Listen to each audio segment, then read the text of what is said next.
సంహరించి సమాధాన పరచుయున్నావు నీ శిలువ వలన ఆగ్నేశములు సంహరించి సమాధాన పరచుయున్నావు నా అతిశయమంతా నీదు శిలువే నా అతిశయమంతా నీదు శిలువే అతిశయింతును నేను అతిశయింతును నేను అతిశయింతును అతిశయింతును నేను అతిశయింతును నీ శిలువను బట్టి నేను అతిశయింతును క్రీస్తుని సంబంధిగా జీవించను నా స్వార్థ జీవితం శిలువను బట్టి క్రీస్తుని సంబంధిగా జీవించను నా స్వార్థ జీవితమును శిలువను బట్టి క్రీస్తులో శిలువ మీద పడి ఉన్నాను క్రీస్తే నాయందు జీవించుచున్నాడు క్రీస్తులో శిలువ మీద పడి ఉన్నాను క్రీస్తే నాయందు జీవించుచున్నాడు నా అతిశయమంతా నీదు శిలువే నా అతిశయమంతా నీదు శిలువే నేను అతిశయింతును నీ శిలువను బట్టి నేను అతిశయింతును అతిశయింతును నేను అతిశయింతును నీ శిలువను బట్టి నేను అతిశయింతును సిలువలో శత్రువును ఓడించితివి సిలువలో విజయము ప్రకటించితివి సిలువలో శత్రువును ఓడించితివి సిలువలో విజయము ప్రకటించితివి నీ సిలువ వాదం ప్రకటించుటకు నీ సిలువ శక్తి బలపరచుతివి నీ సిలువ వాదం ప్రకటించుటకు నీ సిలువ శక్తి బలపరచుతివి నా అతిశయమంతా నీదు శిలువే నా అతిశయమంతా నీదు శిలువే అతిశయింతును నేను అతిశయింతును శిలువను బట్టి నేను అతిశయింతును అతిశయింతును నేను అతిశయింతును నీ శిలువను బట్టి నేను అతిశయింతును మరి ప్రేమిని బట్టి నేను అతిశయింతును మరి ప్రేమిని బట్టి నేను అతిశయింతును నీ శిలువే నాకు శరణమాయను నీ శిలువే నాకు శరణమాయను అతిశయింతును నేను అతిశయింతును నీ శిలువను బట్టి నేను అతిశయింతును అతిశయింతును నేను అతిశయింతును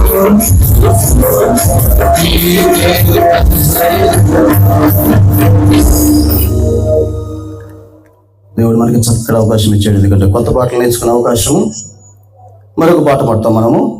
పాట ప్రతుల్లోంచి పాట సంఖ్య 13 కృతజ్ఞత చెల్లించేదా నా ప్రభు యేసునకే. ఈ పాట పాడతాము.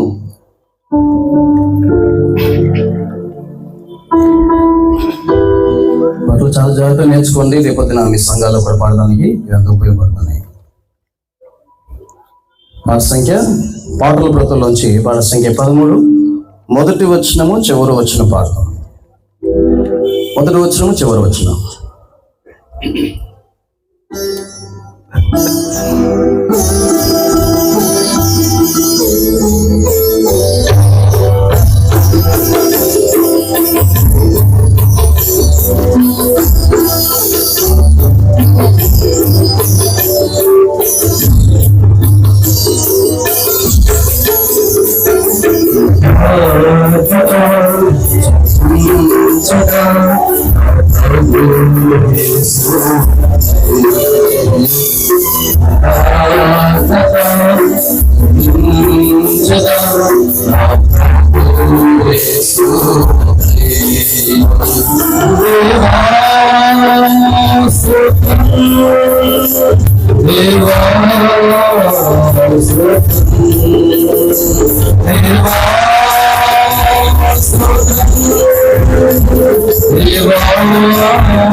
నా జీవితంలో నీవు చేసిన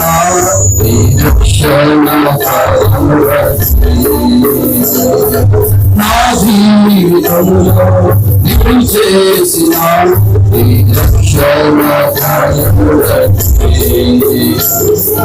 నా తలపై నీవు బలియైనా నీ బలియాగమంతటి బట్టి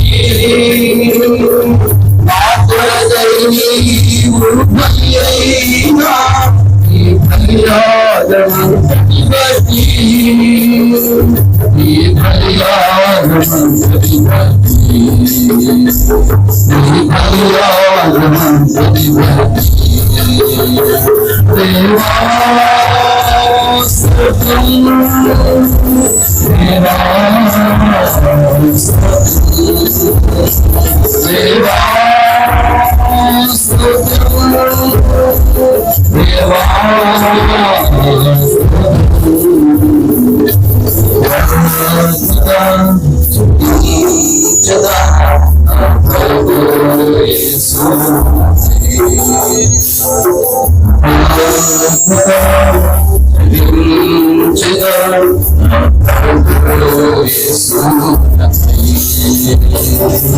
నా కొరకై నీవు నిందించుచున్న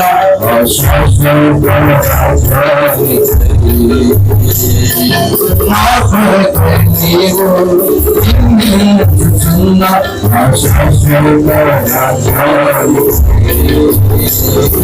ఆ నిత్య రాజ్యంలో నన్ను చేర్చును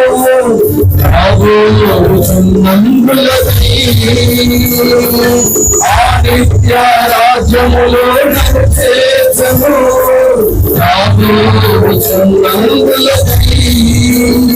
నీవు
దేవుని వాక్యం వినకు మనం అందరం లేచి నిలబడి బైబిల్ పదపాడదాం.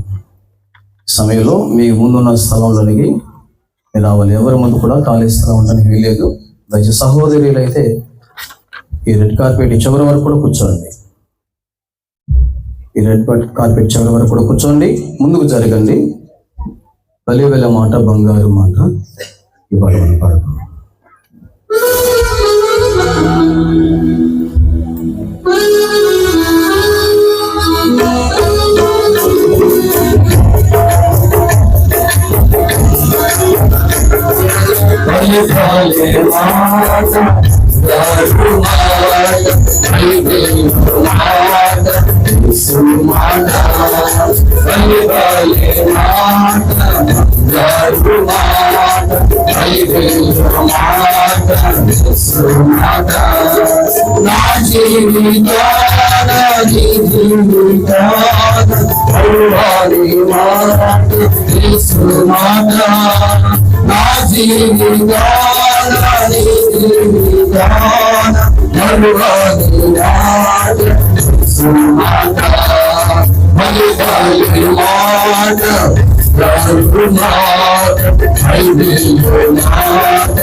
కూర్చోండి.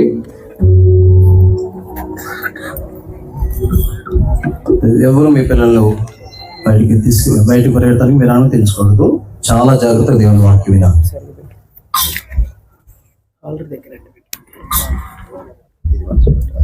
తీసేయండి ఇంకా ఒకసారి.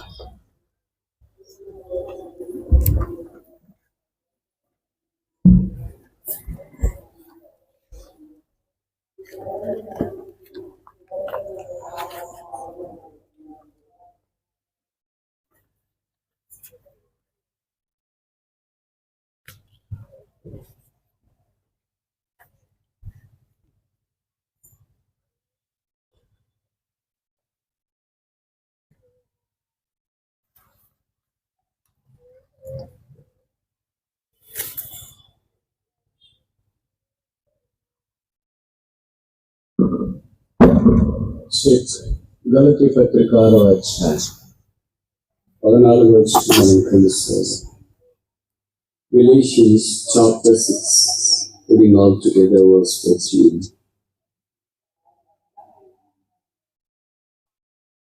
గలతీ 6:14 మనము కలిసి చూద్దాం. అయితే మన ప్రభువైన యేసుక్రీస్తు శిలువ తప్ప దేని ఎందుకు అతిశయించుట నాకు దూరముగా, దానివల్ల నాకు లోకమునకు నేను సిలువ వేయబడి ఉన్నాను.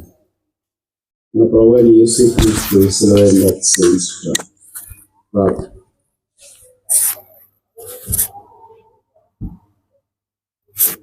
ప్రేమగల తండ్రి, యేసునాథుని నామమున ఈ పాద పద్మం వేసేంత తణుకులు ప్రణామంలో ఆరోపించినట్లు సజీవుల దేశంలో మమ్మల్ని జోప్రాప్తులుగా చేసినందుకు తల వంచి నమస్కరిస్తున్నాము. మా మీద నిశ్చితమైన వింతైన ప్రేమ కొరకాయి, విశిష్టమైన ప్రేమ కొరకాయి, విశేషమైన ప్రేమ కొరకాయి స్తోత్రాలు చెల్లిస్తున్నాము. మా ప్రేమను సెలవులో వెలుగు చేయనట్లు మానవాకారాన మా పాపములన్నింటినీ మోసుకొండ కొరకాయి, రక్త మాంసము కలిగి మానము చూడటానికి ప్రతి మనిషిని కొరకాయి దీనుడిగా వ్యక్తుడిగా సెలవులో చేయబడినందుకు స్తోత్రాలు. మీ పది యాగముల బట్టి, మీ త్యాగముల బట్టి, మీ రక్త ప్రభావం బట్టి స్తోత్రాలు చెల్లిస్తున్నాము. పాపము నుండి మమ్మల్ని విడిపించి దేవోగ్రతకు పాత్రమైన మమ్మల్ని దైవ రాజ్యంలో ప్రవేశపెట్టడం మీ దృష్టికి అంగీకారమైన మీకు స్తోత్రాలు. ఈ పాలెంలో ఏర్పాటు చేసిన యెరూషలేం ప్రార్థనా మందిరాన్ని బట్టి స్తోత్రములు. సాక్ష్యమును దాదాపు 45 సంవత్సరాలు మీరు కాపాడినారు. నలిగిన వేళ్ళను విరవలేదు, మతమతలాడుచున్న అరిసినారు, ఒత్తిడి మీరు ఆర్పలేదు. కనుక మీకు స్తోత్రాలు. పక్షిరాజు వలె రెక్కల మీద మోసినారు, కోడి వలె రెక్కల కింద భద్రపరిచినారు, తల్లి వలె ప్రేమించినారు, తల్లి వలె ఆదరించినారు, పొరుగు వాని వలె పరిమార్శించినారు, కాపరి వలె ముందు నడిచినారు. నువ్వెంతైనా నమ్మదగిన దేవుడు కనుక తలవంచి నమస్కరిస్తున్నాను. రాబో దినాల్లో కూడా ఇంకా ఈ సాక్ష్యం ప్రబలి విస్తరించి వ్యాపించినట్లు చేయండి. గుడారం విశాలపరిచిన అనేకులు దిగ్గొద్దండి. అనేకులు ఆత్మ సంబంధమైన అక్కర తీర్చినట్లుగా ఈ జలాధారాలు ప్రవహించినట్లు యెరూషలేములో సహాయం చేయండి. వాక్యంలో రాయబడినట్లు అన్నది ఎక్కడ ప్రవహించినాయి అక్కడ సమస్తము బ్రతికిని అనుసరించిన మాట ప్రకారం నదివైన యేసుక్రీస్తు ప్రభువా మా మధ్యలోనికి ప్రవహించి మమ్మల్ని కూడా బ్రతికించి అనేకులను బ్రతికించి ఎవరిలో లెక్కింప శక్తిని కానీ గొప్ప సైన్యం అవ్వనట్లుగా అనేకులను మీ రాజ్యవ్యాప్తి కొరకు సిద్ధం చేయమని ప్రార్థన చేస్తున్నాను. మీ పాలైన వారి స్తోత్రాలు గ్రామాన్ని కరుణించి గ్రామ పెద్దలను జ్ఞాపకం చేసుకుని ఉద్యోగం చేస్తున్న వారిని కూడా చూపించి వ్యవసాయం చేసుకుంటున్న వారు, చేతులను చేసుకుంటున్న వారు, వ్యాపారం చేసుకుంటున్న వారు, ఆ పనుల్లో నిమగ్నమైన వారందరినీ బట్టి ఈ వందనంలో వారిని ఆశీర్వదించి ఈ గ్రామానికి క్షేమం మేలు ఆశీర్వాదం మీరు కలిగించి వారు వెలుపలికెళ్ళినప్పుడు లోపలికి వచ్చినప్పుడు దీవించి పాడి పైరు పంట పశువులను ఇల్లు తీసుకొచ్చి ఆశీర్వదించినని మేము ప్రార్థిస్తున్నాము. వారి చేతి పనులన్నింటినీ మీరు సఫలం చేయండి. అన్నిటికంటే ముఖ్యంగా సిలువ వెలుగు వారి మీద ప్రకాశించినట్లు చేయండి. సిలువ ఆశీర్వాదంలో వారు పొందినట్లు చేయండి. సిలువ శక్తిని అనుభవించినట్లు చేయండి. సిలువ ద్వారా దైవ రాజ్యంలో ప్రవేశించినట్లుగా సిద్ధము చేయమని మేము ప్రార్థన చేస్తున్నాం. ఆ స్థలం నుండి చేరి వచ్చి మీ ప్రజలను బట్టి మీకు స్తోత్రాలు. రాక ద్వారా ఇచ్చిన ప్రోత్సాహాన్ని బట్టి వందనలు. కొంతమంది సేవకులు ఇచ్చినారు, కొంతమంది విశ్వాసులు, సంఘ పెద్దలు, ఇంకా ఆకలి కలిగి కొంతమంది వచ్చినారు. మీరు అన్ని చూస్తున్న దేవుడు, మీకు మరగని ఏమీ లేదు కనుక మీరు కృప చూపించింది. యెరూషలేమును మీరు మేలు కొరకు జ్ఞాపకం చేస్తున్నారు. దైవసేవకుడు సోదరు సాల్మన్ గారి కుటుంబాన్ని కరుణించి సామర్థ్యాన్ని గ్రహించి కృపాన్ని గ్రహించి విరివిగా మీ రాజ్యవ్యాప్తి కొరకు వాడుకోమని ప్రార్థన చేస్తున్నాం. కలిసి పనిచేస్తున్న సంఘ పెద్దలు, విశ్వాసులు, పరిచారకులు, చుట్టుపక్కల సేవకులు వీరందరినీ బట్టి స్తోత్రాలు. నెహెమ్యా 4:19-20 గొప్పది. వీరిని ఏలేయడమగు ఉన్నారు. బాకానాథం వినబడగా దగ్గరికి రండి, మన దేవుడు మన పక్షమును యుద్ధము చేయని వాగ్దానం ఈ ప్రజల పక్షాన్ని నెరవేర్చి మహిమ తెచ్చుకోమని ప్రార్థన చేస్తున్నాను. బాకానాథం అనే వాక్యం వినబడినప్పుడు మీ ప్రజల ప్రవాహం వల్ల వచ్చినట్లుగా సహాయం చేయండి. వారంతా ఇంత గొప్ప సైన్యాధిపతికి సైన్యంగా సిద్ధపరచబడినట్లు సహాయం చేయమని ప్రార్థన చేస్తున్నాను. అక్కడికి వచ్చిన ప్రజలందరినీ మీరు కరుణించి సహాయం చేయండి. రక్షణ లేని వారు రక్షణ పొందినట్లు చేయండి. ఆన్లైన్లో జాయిన్ అయిన వారిని కూడా స్తోత్రాలు. వారిని కూడా దీవించండి. వచ్చిన వారే అక్కడ మీకు తెలిసి ఎలాగొచ్చారు అలాగే వెళ్ళిపోతున్నట్లు వారికి మీకు సహాయం చేయండి. మా రాష్ట్రాన్ని, దేశాన్ని కరుణించండి. వేసే కాలంలో జనరల్ ఎలక్షన్ వెళుతున్నది మీరే కృప చూపించి ఎలక్షన్ డ్యూటీ చేస్తున్న మీ పిల్లల్ని కాచి కాపాడి భద్రపరచండి. వీళ్ళ అపాయమైన తప్పించండి. బాధ్యతలో సహాయం చేయండి. అలాగే ఏ పార్టీలు మీరు ఉద్దేశించినారో వారు ప్రభుత్వాలు ఏర్పాటు చేయనట్లు మీరు సహాయం చేయమని ప్రార్థిస్తున్నాను. రాజ్యం యెహోవాదని మీ వాక్యంలో రాసిన శాశ్వతమైన రాజ్యం, నిత్య రాజ్యం, పరలోక రాజ్యం, సదాకాలం ఉండే రాజ్యం, క్షేమకాని రాజ్యం, నిశ్చలమైన రాజ్యం. అలాంటి రాజ్యం యొక్క రుచి ముంగుర్తుగా భూమి మీద అనుభవించినట్లు మీరు సహాయం చేయండి. నన్ను మీరు రక్తం చేతి కడిగి పరిశుద్ధపరచమని ప్రార్థన చేస్తున్నాను. ఈ స్థలాన్ని మీటింగ్స్ కొరకు ఇచ్చిన శశికుమార్ ప్రధాన కుటుంబాన్ని బట్టి స్తోత్రాలు. ఆ స్థల దాతలు మీరు ఆశీర్వదించి దీవించండి. వారికి తగిన ప్రతిఫలం బహుమానం దయచేయమని మేము ప్రార్థన చేస్తున్నాం. మా యొక్క వారికి రాలేక దూరం నుండి వాక్యం ఉంచిన వారికి కూడా కృపను గ్రహించండి. యేసు ప్రభువు యొక్క శిలువ ద్వారా ఒప్పించబడినట్లు సహాయం చేయమని ప్రార్థన చేస్తున్నాం. ఆ సమయాన్ని మీరు దీవించండి.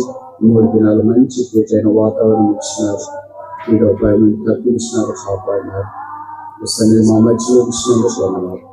ఈ బోధకులను ప్రచారకులు వాడుకున్నందుకు స్తోత్రాలు. మీరు చేసిన కార్యములన్నిటి కొరకై యెహోవా ఆశ్చర్యకారంలో చూడండి. 26 వచ్చిన జ్ఞాపకం చేసుకుంటాం. కళలు వంచి మీకు నమస్కరిస్తాం. మా అక్కడ తీర్చుట కొరకై మా మధ్యలోకి వేడి చేసి మా హృదయాలకు తగిన పరిచయం జరిగించినాము. యేసు నామమున స్తుతించి ప్రార్థిస్తున్నాము ప్రభువు.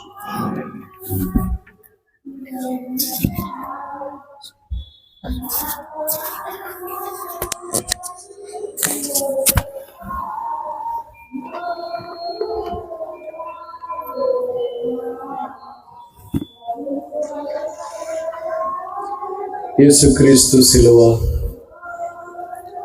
అశేషమైన మానవ కోటికి అపూర్వమైన దైవ ఆశీర్వాదం. అది ఆధ్యాత్మికమైన ఆశీర్వాదం, అసమానమైన ఆశీర్వాదం, అద్వితీయమైన ఆశీర్వాదం, అనిర్వచనీయమైన ఆశీర్వాదం,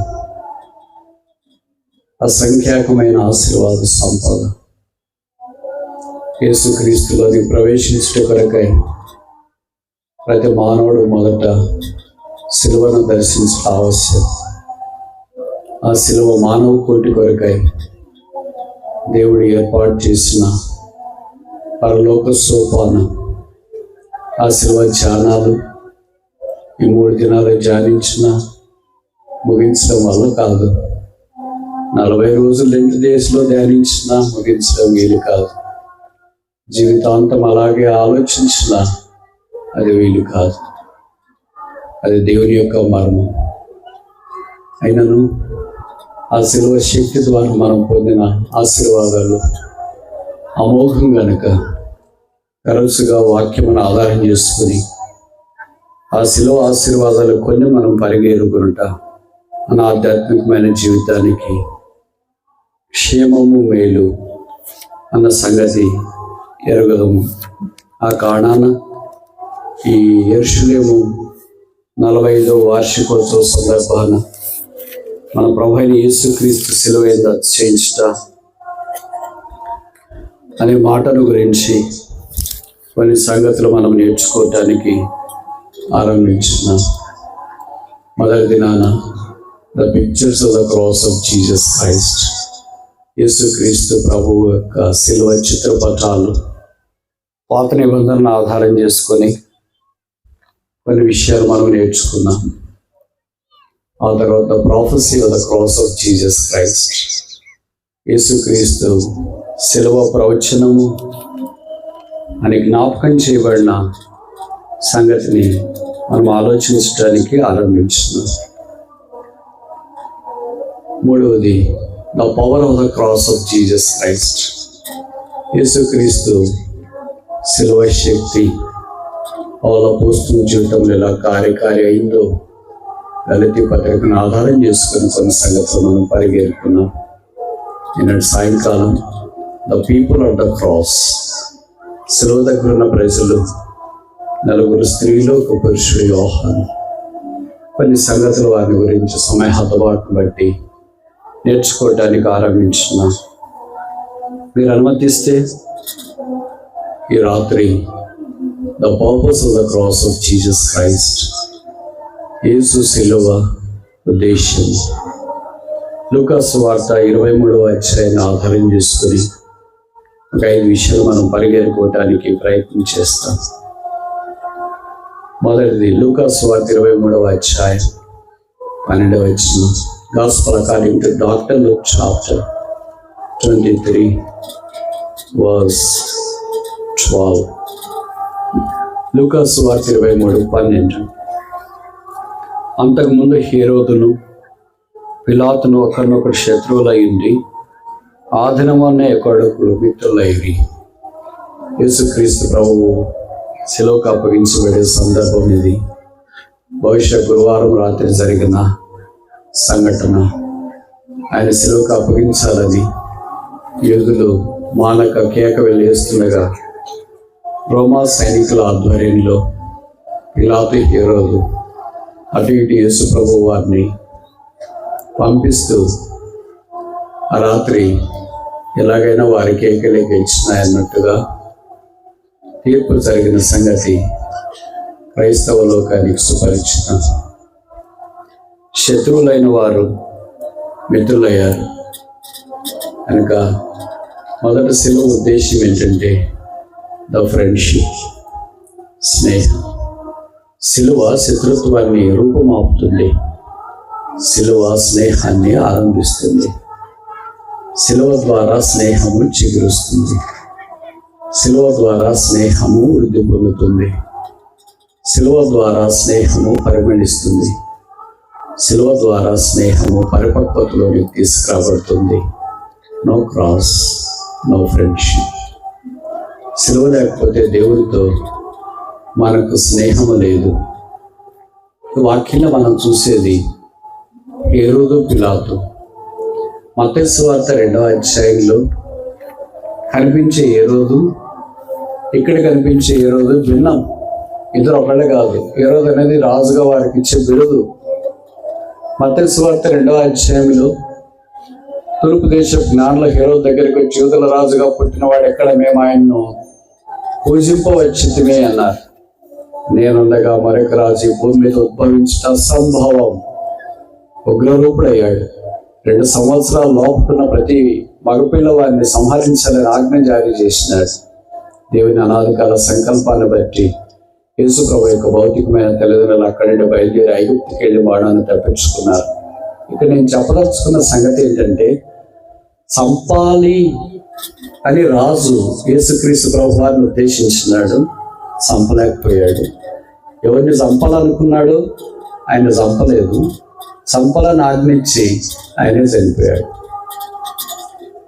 చాలాసార్లు ఇలాగే ఉంటుంది. పలానా వాళ్ళకి కీడు చేయాలని అనుకుంటాం. కీడు చేసేవాడిని దేవుడు కీడు చేయబడే వారిని దేవుడు తప్పిస్తాడు. ఎవరు చేయాలనుకుంటారో వాళ్ళకే కీడు జరుగుతుంది. లోకంలో సామెత అదే కదా, ఎవరి గుంట వాళ్ళే తవ్వుకుంటారు, తవ్వుకున్న గోతిలో వాళ్ళే పడతారు. ఇది సాధారణంగా చెప్పే సామెత. అలాగే హేరోదు యేసును చంపాలనుకున్నాడు, ఆయనే చనిపోయాడు.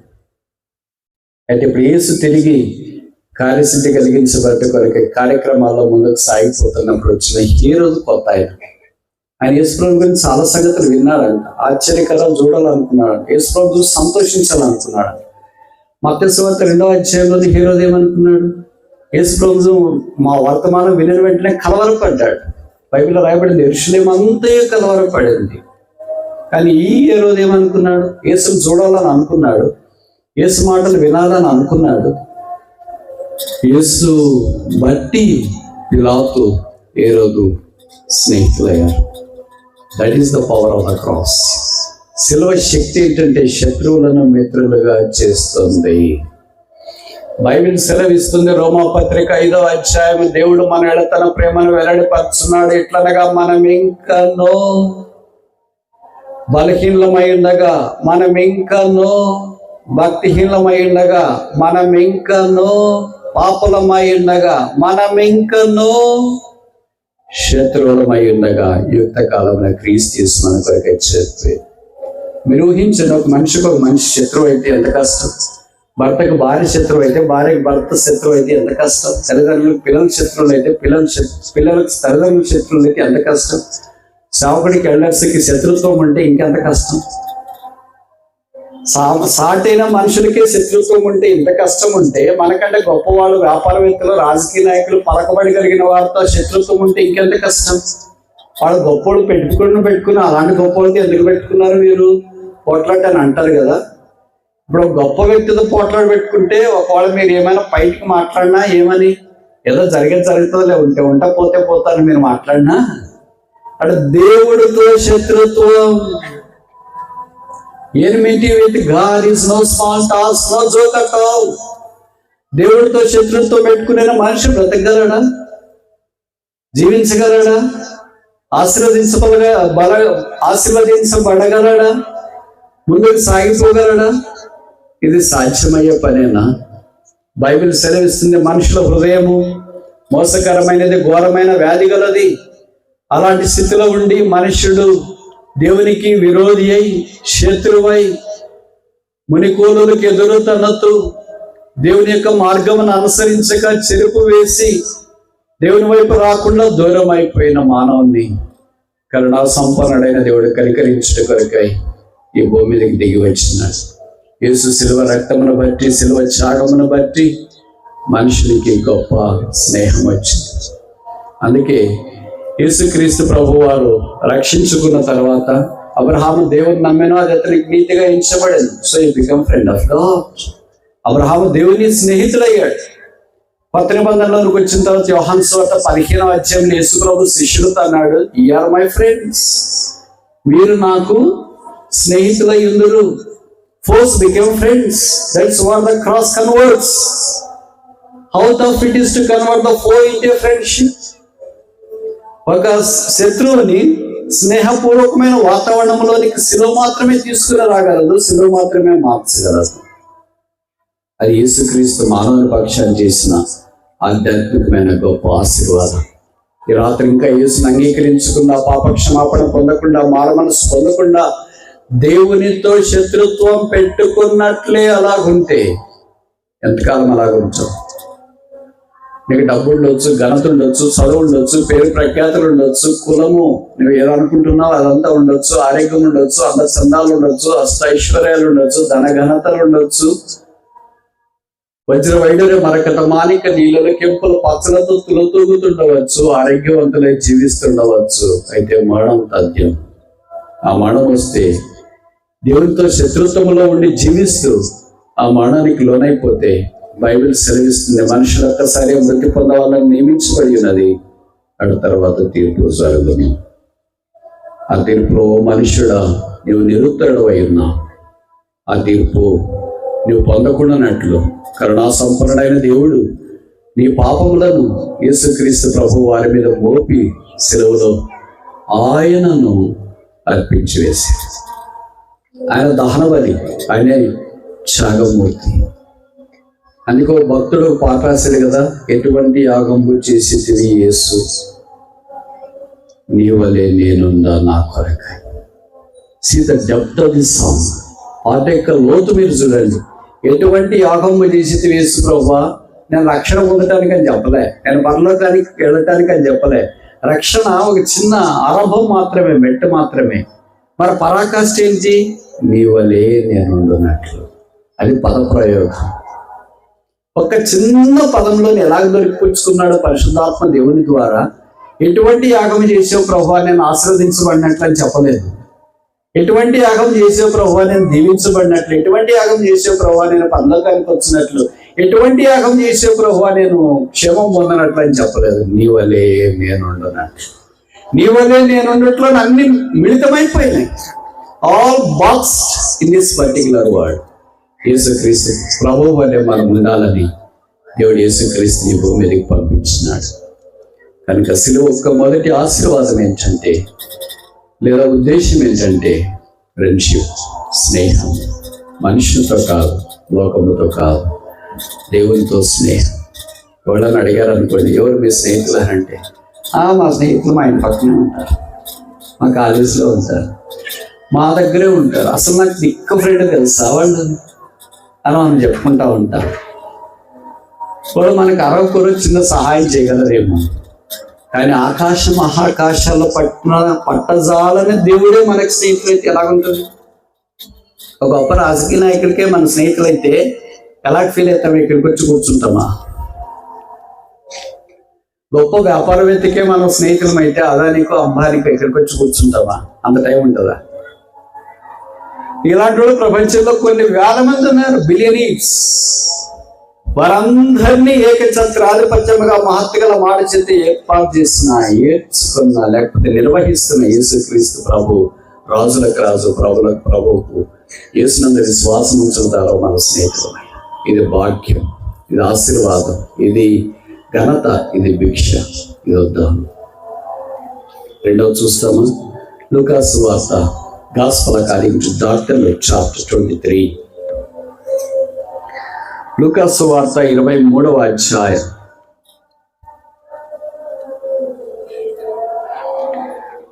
18వ వచనం. Gospel according to Dr. Luke chapter 23 verse 18. లూకాసు వార్త 23:18వ వచనం. వారందరూ వీనిని చంపివేసి మాకు బరబ్బాను విడుదల చేయమని ఏకగ్రీవముగా కేకలు వేసిరు. బరబ్బాను విడుదల చేయమని ఏకగ్రీవముగా కేకలేసిరు. బరబ్బా ఎలాంటి భక్తుల సామాజికవేత్త, తెలివైన వాడ. ఇక్కడ రాశారు ఆయన స్టోరీ. వీడు పట్టణంలో జరిగించిన కళ్ళ నిమిత్తము నరహత్య నిమిత్తము చెరసాలలో వేయబడిన వాడు, కరుడుగట్టిన బందిపోటు దొంగ. ఈ దినాల్లోనైతే తీహార్ జైల్లో వేసింటారు.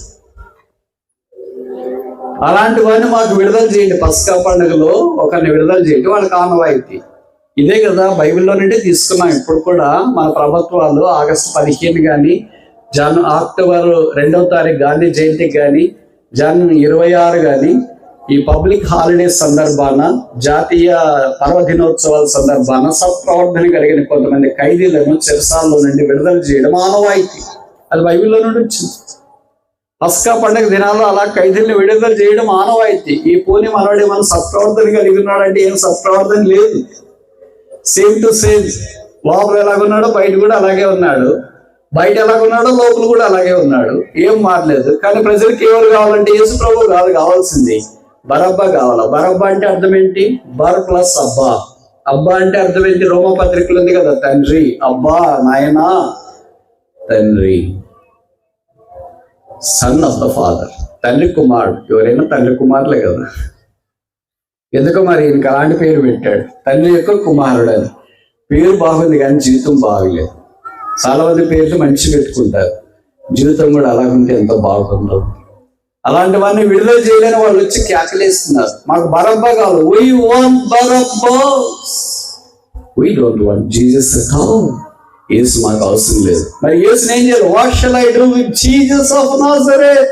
నజరేయుడైన యేసుని నేను ఏం చేయాలని పిలాతు అడుగుతున్నప్పుడు వాళ్ళు అన్నారు, సిలువేయు, సిలువేయు.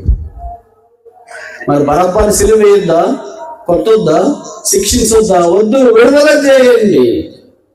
కనుక సిలువ తీసుకుని వచ్చే రెండవ ఆశీర్వాదం ఫ్రీడమ్, విడుదల. విడుదల ఎవరికి తెలుస్తుంది? బంధించబడిన వారికి తెలుస్తుంది. పరీక్షల్లో పాస్ అయిన విలువ ఎవరికి తెలుస్తుంది? ఫెయిల్ అయిన వాడికి తెలుస్తుంది. ఆకలి పడిన ఇది మాత్రం మీకు భలే అర్థమైంది కదా. డబ్బు విలువ ఎవరికి తెలుస్తుంది? పేదవాళ్ళకి తెలుస్తుంది. బట్టల విలువ ఎవరికి తెలుస్తుంది? దిగంబర్లకు తెలుస్తుంది. నిద్ర విలువ ఎవరికి తెలుస్తుంది? నిద్ర లేని వాళ్ళకి తెలుస్తుంది. తల్లిదండ్రుల విలువ ఎవరికి తెలుస్తుంది? అనాథులకు తెలుస్తుంది. భర్త విలువ ఎవరికి తెలుస్తుంది? భర్త లేని స్త్రీకి తెలుస్తుంది. పిల్లల విలువ ఎవరికి తెలుస్తుంది? పిల్లలు లేని వాళ్ళకి తెలుస్తుంది. మనిషి విలువ ఎవరికి తెలుస్తుంది? మనిషికి తెలుస్తుంది. దేవుడి విలువ ఎవరికి తెలుస్తుంది? దేవుడిని ఎరగని వారికి తెలుస్తుంది. ఈ రాత్రి యేసుక్రీస్తు ద్వారా మానవ జాతికి దేవుడు విడుదల సంప్రాప్తం చేయాలని ఇష్టపడ్డాడు. ఎవరి బరబ్బా? ఎవరిని విడుదల చేశారు? యేసును బంధిస్తే తప్ప ఒక మనిషి విడుదల కాలేడు. అదే యేసు ప్రభువు శిలువలో మన కొరకై చేసిన త్యాగం.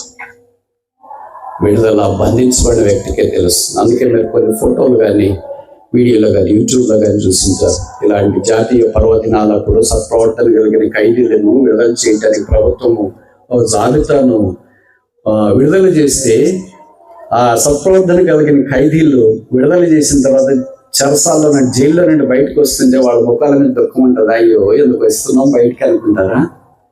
చెప్పనలేవు కానంత సంతోషం వారి ముఖాల్లో తాండవం ఆడుతుంది. ఎందుకంటే విడుదల అలాంటి సంతోషాన్ని తీసుకొని వస్తుంది. పాపపు సంకటి చేత బంధించబడిన మానవ జాతిని విడిపించడం కనుక యేసు ఆ శిలువలో బంధించబడటానికి ఇష్టపడ్డాడు. విడుదల బంధించబడిన వానికి మాత్రమే అర్థమవుతుంది. అదొక దినం నేను విజయవాడ మీదుగా వేరే ఊరికి రైలు ఎడుతున్నా. ఏసీ బోగిలో ప్రయాణం చేస్తున్నా. ఉదయకాలం దాదాపు 7 గంటల ప్రాంతంలో విజయవాడలో నేను ప్రయాణం చేసి రైలు ఆగింది.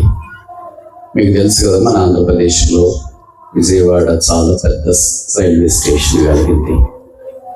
దాదాపు ఉదయకాలం అయితే ఇసుక వేస్తే రాలనంత రద్దీగా ఉంటుంది అక్కడ. ఏసీ కోచ్లో నుంచి నేను దిగి ప్లాట్ఫామ్ మీద అటు ఇటు చూస్తున్నా. ఆ ఏసీ కోచ్ పక్కనే జనరల్ కోచ్ ఉంటుంది. అది కిక్కిరేసే షీరాటలు మాదిరి ఉంటుంది. అందుకని అక్కడ దిగిన వెంటనే చాలామంది జనరల్ కంపార్ట్మెంట్ వాళ్ళు కూడా దిగేవాళ్ళు ఉంటారు, ఎక్కేవాళ్ళు ఉంటారు.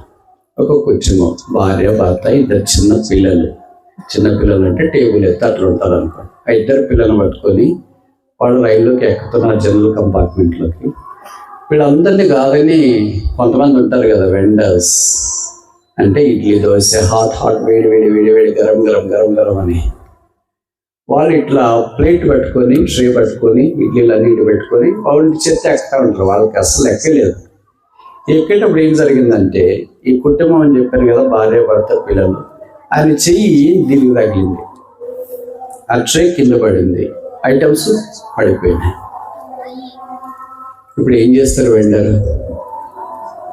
మీకు తెలుసు కదా, ఆటో స్టాండ్లో ఆటో డ్రైవర్లు పవర్ఫుల్, రైల్వే స్టేషన్లో హమాలీలు పవర్ఫుల్, వెండర్స్ పవర్ఫుల్. వాళ్ళకి ఆర్గనైజేషన్ ఉంటారు. అందుకే చొక్కా పట్టుకొని ఆ వ్యక్తిని వెండర్ బయటికి లాగాడు. వెండర్ డ్రెస్ వేసుకుని ఉంటాడు కదా, వచ్చి బయటికి ఇట్లా లాగి ఏంటి అది పడేసే టిఫిన్. అయ్యో నేనేం పడేయలేదయ్యా, ఇది నీదే తగిలింది, నువ్వే చెయ్యి కావాలని తగిలించు, నువ్వు దానికి అవసరమైన డబ్బులు చెల్లిస్తే తప్ప నేను విడిచిపెట్టాను. భార్య లోపల సీటు కూడా లేదు, పిల్లలు పట్టుకుని ఉంది. అయ్యా వదలండి అని ఏడుస్తుంది. వదిలితేగా, జాలి ఉంటేగా, కనికరం ఉంటేగా. ఈ హృదయ విదారకమైన దృశ్యం నేను దూరం నుండి చూస్తూనే ఉన్నా. అందులోగా సిగ్నల్ పడింది, రెడ్ నుండి ఆరెంజ్ గ్రీన్ వచ్చింది. రైలు కదలడానికి ఆరంభమవుతుంది. జెండా ఊపుతున్నారు పైలట్ లేదా గార్డ్ వాళ్ళు, విజిలేస్తున్నారు, ఎక్కేవాళ్ళు ఎక్కుతున్నారు. అయ్యా వదలు ఆయన కేకలు అరెన వదనగా మార్చబడ్డాయి. ఆయన వదలలేదు. అలాగే చొక్క పట్టుకుని ఉన్నాడు. చేసిన నేరమేమి? ఇష్టపూర్వకంగా చేశాడా? ఉద్దేశపూర్వకంగా చేశాడా? లేదు కదా. అంతలోకి ఆయన దగ్గరికి వచ్చినాడు. ఎందుకంటే ఆయన చొక్క పట్టుకుని ఉన్నామని వెండర్ని అడిగాడు. అంటే ఇడ్లీ దోశలు అమ్మేవాడిని. ఇక ఇడ్లీ దోశలు అమ్ముతా ఉంటే పడగొట్టాడు, కింద పడిపోయింది, దానికి నష్టం కట్టేయమంటున్నాను. అలా కట్టిస్తేనే నేను వదులుతా, లేకపోతే లేదు. ఆయన భార్య లోపల ఏడుస్తుంది, పిల్లలు ఏడుస్తున్నారు, రైలు కదులుతుంది. నేను వదలను, డబ్బులు కట్టాల్సింది. ఎక్కడి నుండి తెచ్చి కట్టాలి? అక్కడ డబ్బులు లేకుండానే జనరల్ కంపార్ట్మెంట్ ఎక్కిండేది. డబ్బులు ఉంటే ఎందుకు అలాగే ఎక్కుతాడు? కానీ కట్టలేడు, వదలంటే లేదు నేను వదలను. అప్పుడు ఆయన ఏం చేశాడంటే, ఎంతయ్యా ఇది అన్నాడు. 2000 రూపాయలు సార్ అన్నాడు. అలాగే డబ్బులు జోబులో నుండి 2000 రూపాయలు, 500 రూపాయలు ఇప్పుడు వచ్చినాయి. అప్పుడు లేదు, 1000 రూపాయల నోట్లు ఉన్నాయి. 2 నోట్లు తీసి ఆయనకి ఇచ్చినాడు. ఇప్పుడు వదలు. చొక్కా మెల్లగా వదిలాడు. ఆయన వెండర్ని చూసట్లేదు, అంటే ఇడ్లీ దోశ అమ్మేవాడిని చూడట్లేదు. ఎవరైతే 2000 వదిలి విడిపించినారో ఆయనకి థ్యాంక్స్ అని దండం అని చేతులు జోడించాడు. ఆయన భార్య ఏడుస్తుంది, రైలు కదులుతుంది. రైలు కమ్మి పట్టుకున్నాడు, జనరల్ కంపార్ట్మెంట్లో ఎక్కాడు. ఆయనకి థ్యాంక్స్ చెప్తూ చెయ్యొస్తూ వెళ్ళిపోయాడు. అంతలోగా కనబడనంత దూరానికి రైలు వెళ్ళిపోయింది. ఇక్కడ నేను మీకు జ్ఞాపకం చేయడం తలంచే సంగతి ఏంటంటే, విడుదల కొరకై క్రయం చెల్లించిన ఒక వ్యక్తి. ఇది యేసుక్రీస్తు ప్రభు వారు మన పక్షాలు చేసిన ప్రేమకు చిన్న ఉదాహరణ. మనం కూడా పాపాలు జరిగించినప్పుడు సాతాను మన చొక్కాయి మాత్రమే కావాలి, పీకలు పట్టుకొని ఉన్నాడు, గొంతు పట్టుకొని ఉన్నాడు. ఇంత సంపద కొన్నిసార్లు వాళ్ళే మనకుంటారు, నువ్వు నన్ను చంపేదొద్దులే, నేను చస్తా. ఇలాగ మనల్ని పట్టుకొని పీడించి సాతాను వదలకుండా ఉన్నప్పుడు విశ్వాస లాంటి సంఘం ప్రార్థన చేసింది, ప్రభువాన్ని విడిచిపెట్టినట్లుగా ఆజ్ఞాపించి సాతాను బంధించినాడు. వదలట్లేదు సాతాను. పట్టుకొని అలాగే ఉంటే, పీక పట్టుకొని ఉంటే, గొంత పట్టుకొని ఉంటే వారి జీవితాలు అలాగా అంతర్లీనమైపోతుంటే లేదా అర్ధాంతంగా ముగిసిపోతుంటే, కాలం సంపూర్ణమైనప్పుడు యేసుక్రీస్తు ప్రభువు వారి భూమి మీదకి వచ్చినాడు. ఇలాంటి మనుషుల యొక్క జీవితాలన్నింటినీ గొంతు పట్టుకొని నలుగు వేయడానికి సిద్ధంగా ఉన్న సాతాను దగ్గరికి వెళ్ళి అడిగాడు, ఎంత వేళ నీ ప్రాణం, నా ప్రాణం వేయటానికి నేను సిద్ధమే. అందుకే యేసు శిలువ మీదకి వెళ్ళాడు. తల మీద ముళ్ళ కిరీటం, ముఖం మీద ఉమ్మి, చేతుల్లో మేకులు, దేహం అంతా కొడా దెబ్బలు, ప్రక్కలో బల్లెపోటు, కాళ్ళలో మేకులు ఆ శిలువ మీద వేలాడుతూ, ఇదిగో ప్రాణం నేను అర్పిస్తున్నాను, వారి ప్రాణం నీ వశం కాకుండా వారిని విడిపించు, బరబ్బాను విడిపించు, వీపురంలో ఉన్న వారిని విడిపించు, బంధకాల్లో ఉన్న వారిని విడిపించు. ఆయన శిలువ ద్వారా మనిషినికి విడుదల వచ్చింది. మూడవ చూస్తాము, లూకా సువార్త 23వ అధ్యాయం, gospel according to doctor Luke chapter 23. లూకా సువార్త 23వ అధ్యాయం.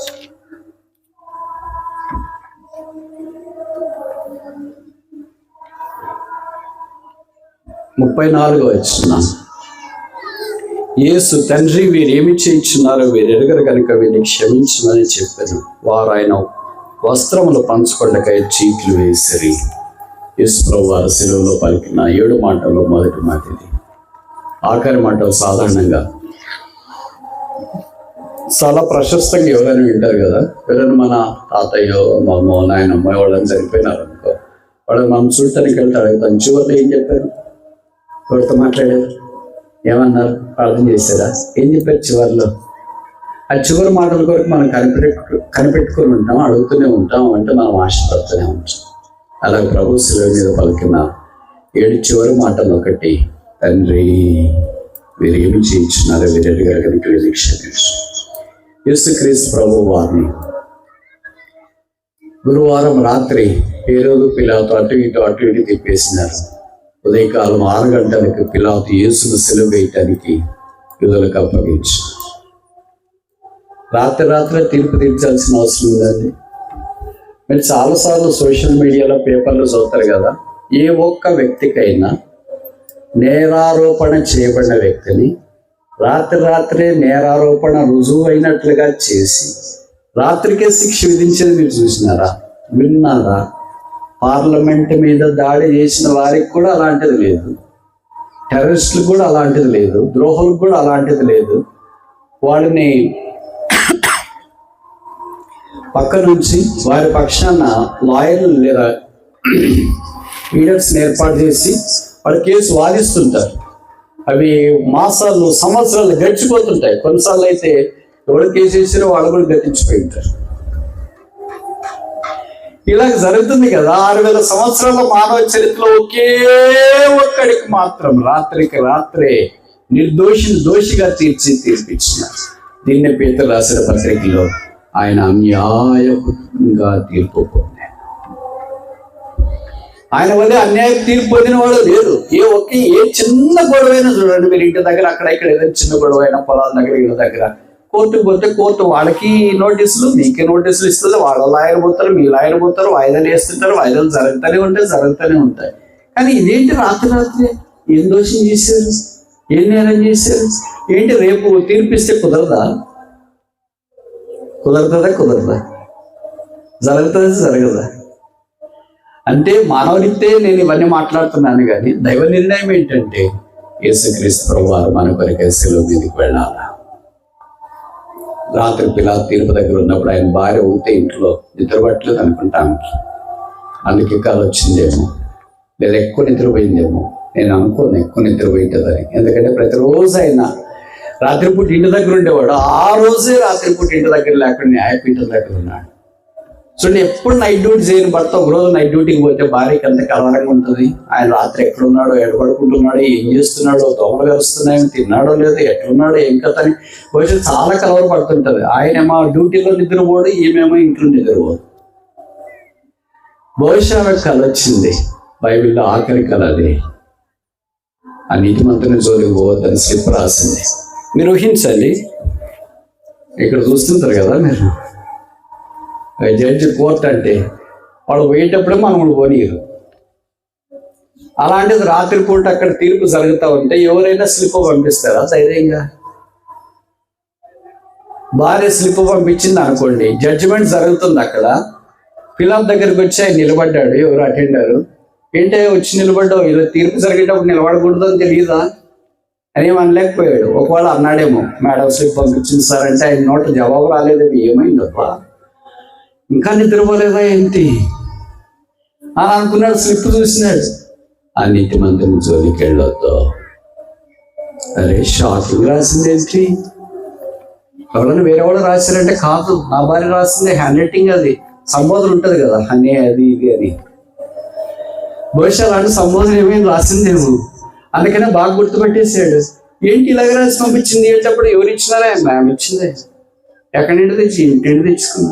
పడుకోలేదు మేము.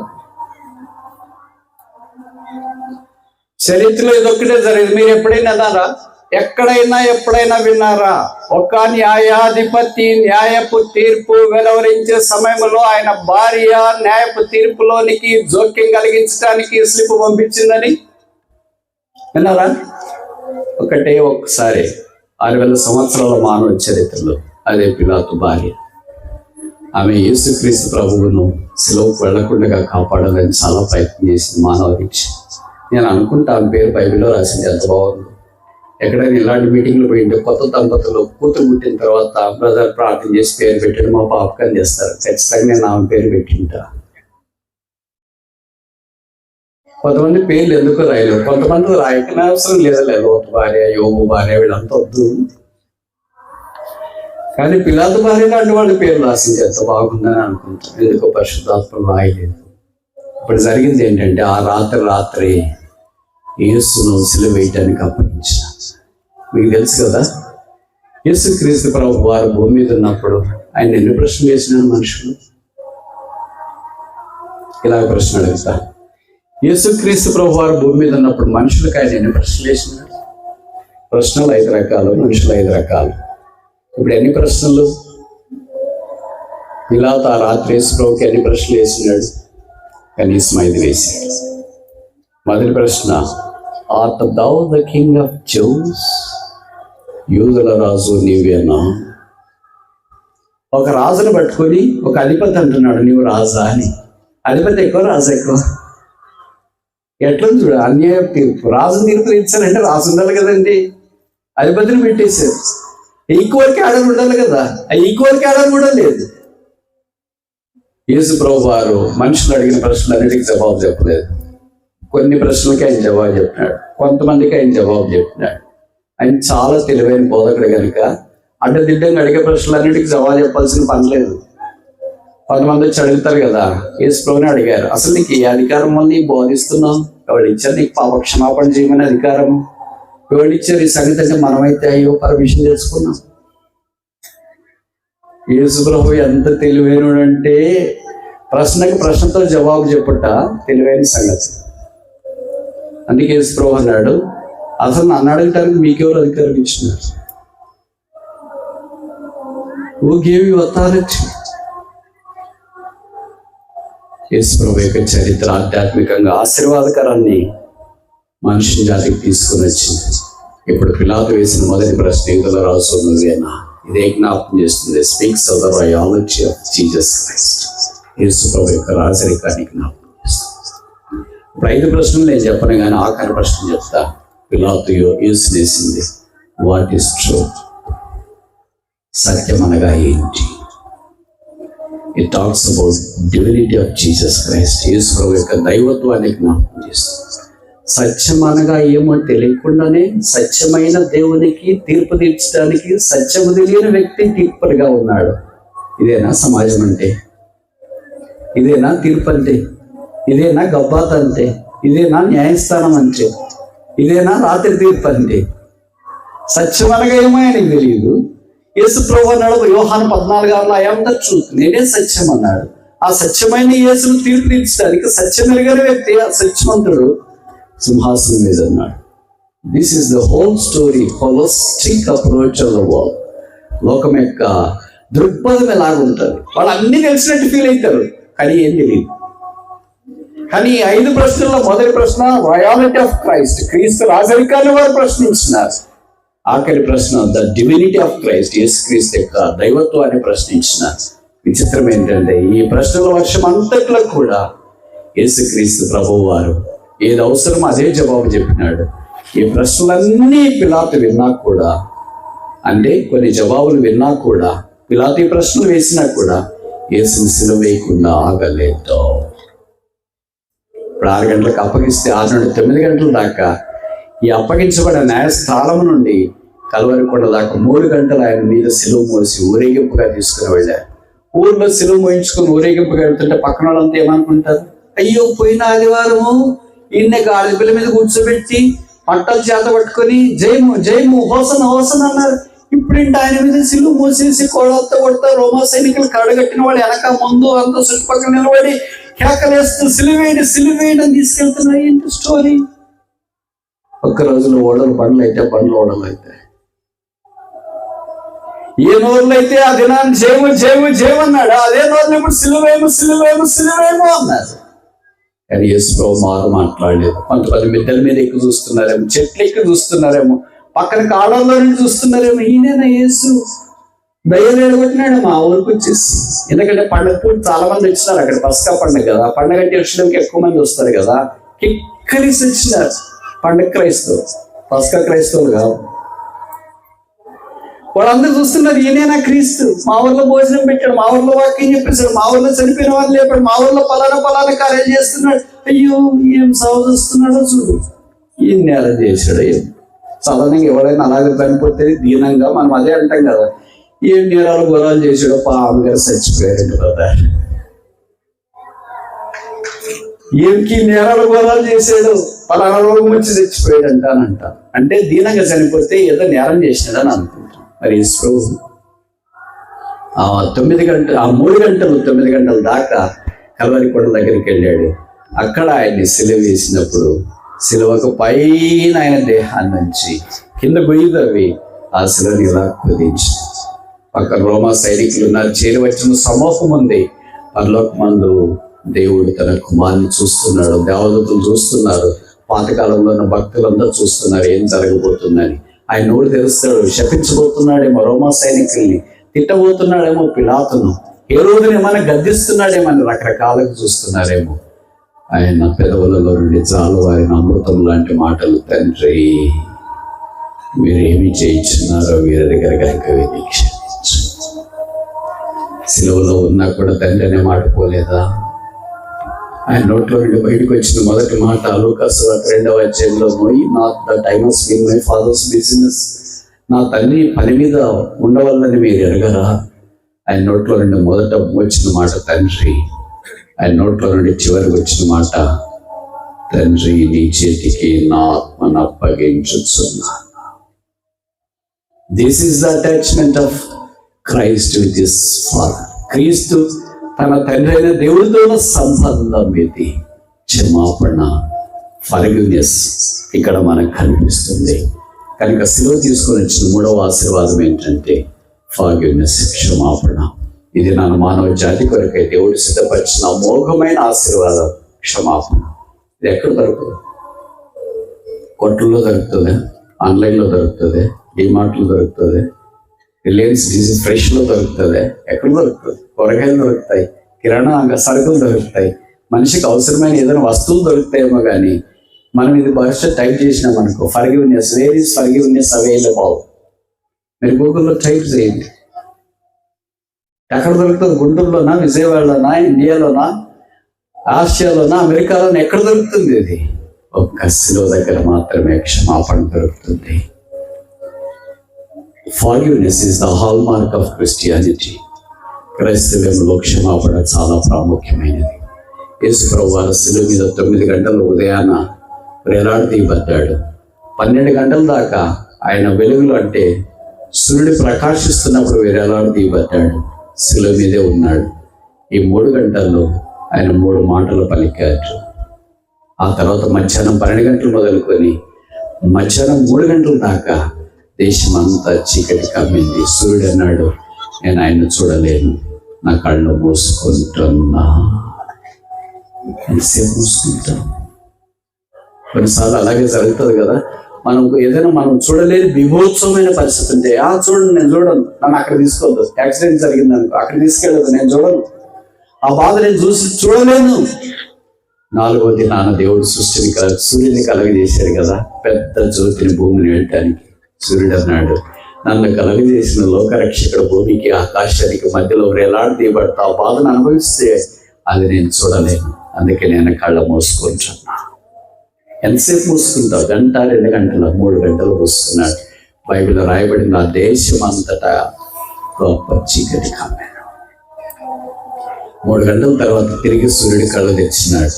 నీతి సూర్యుడైన యేసుక్రీస్తు ప్రభువారు నోరు తెచ్చి ఇప్పుడు 4 మాటలు చెప్పినాడు.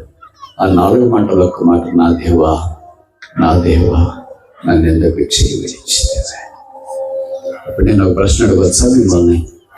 యేసు ప్రభు వారు 3.5 సంవత్సరాల పరిచయ ధర్మంలో 33.5 సంవత్సరాల భూమి జీవించినప్పుడు నా దేవా అనే మాట దేవుని ఎన్నిసార్లు సంబోధించాడు తెలుసా? ఒకే ఒక్కసారి సెలవులో, ఇదేసారి.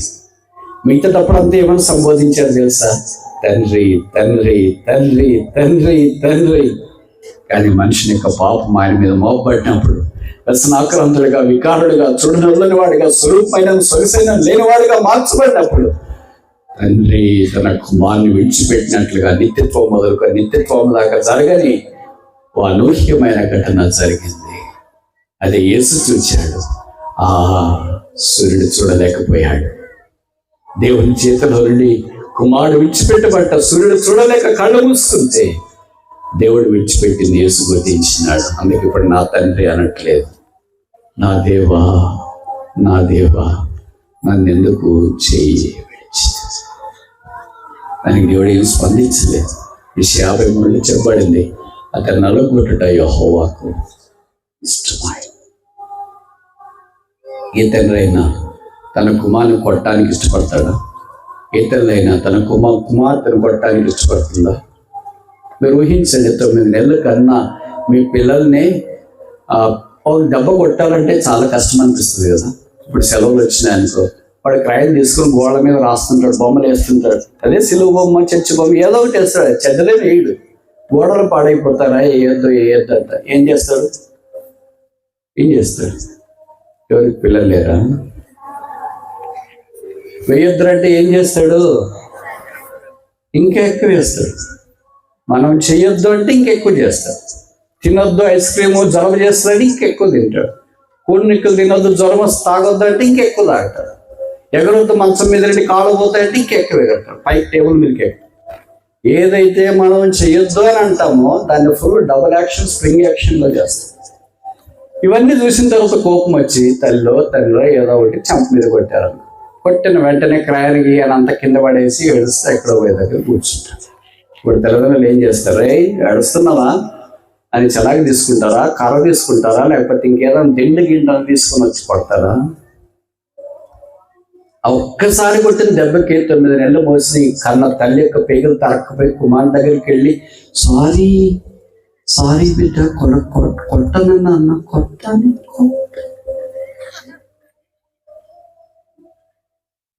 వాడు చేసిందే పొరపాటు. తల్లిదండ్రుల మాట వినకుండా రాయొద్దంటే రాస్తూనే ఉన్నాడు. అయినా ఒక దెబ్బ కొడితే తల్లి హృదయం తప్పించిపోయింది, తండ్రి హృదయం తప్పించిపోయింది. బహుశా వాళ్ళిద్దరు కొట్లాడుతుంటారు. వాళ్ళు అక్కడ వాళ్ళ తాతగారు ఎవరో ఉంటారు అనుకుంటా కదా, వాళ్ళు ఇంకా సీరియస్ అవుతారు. తెలిసిన ఏం కొట్టెగ్గన్నారా మీరు కొట్టుకోండి. నా మనమని ఎందుకు కొడతారు? నా మనరాలను ఎందుకు కొడతారు? ఎవరు నువ్వు కొట్టాలి?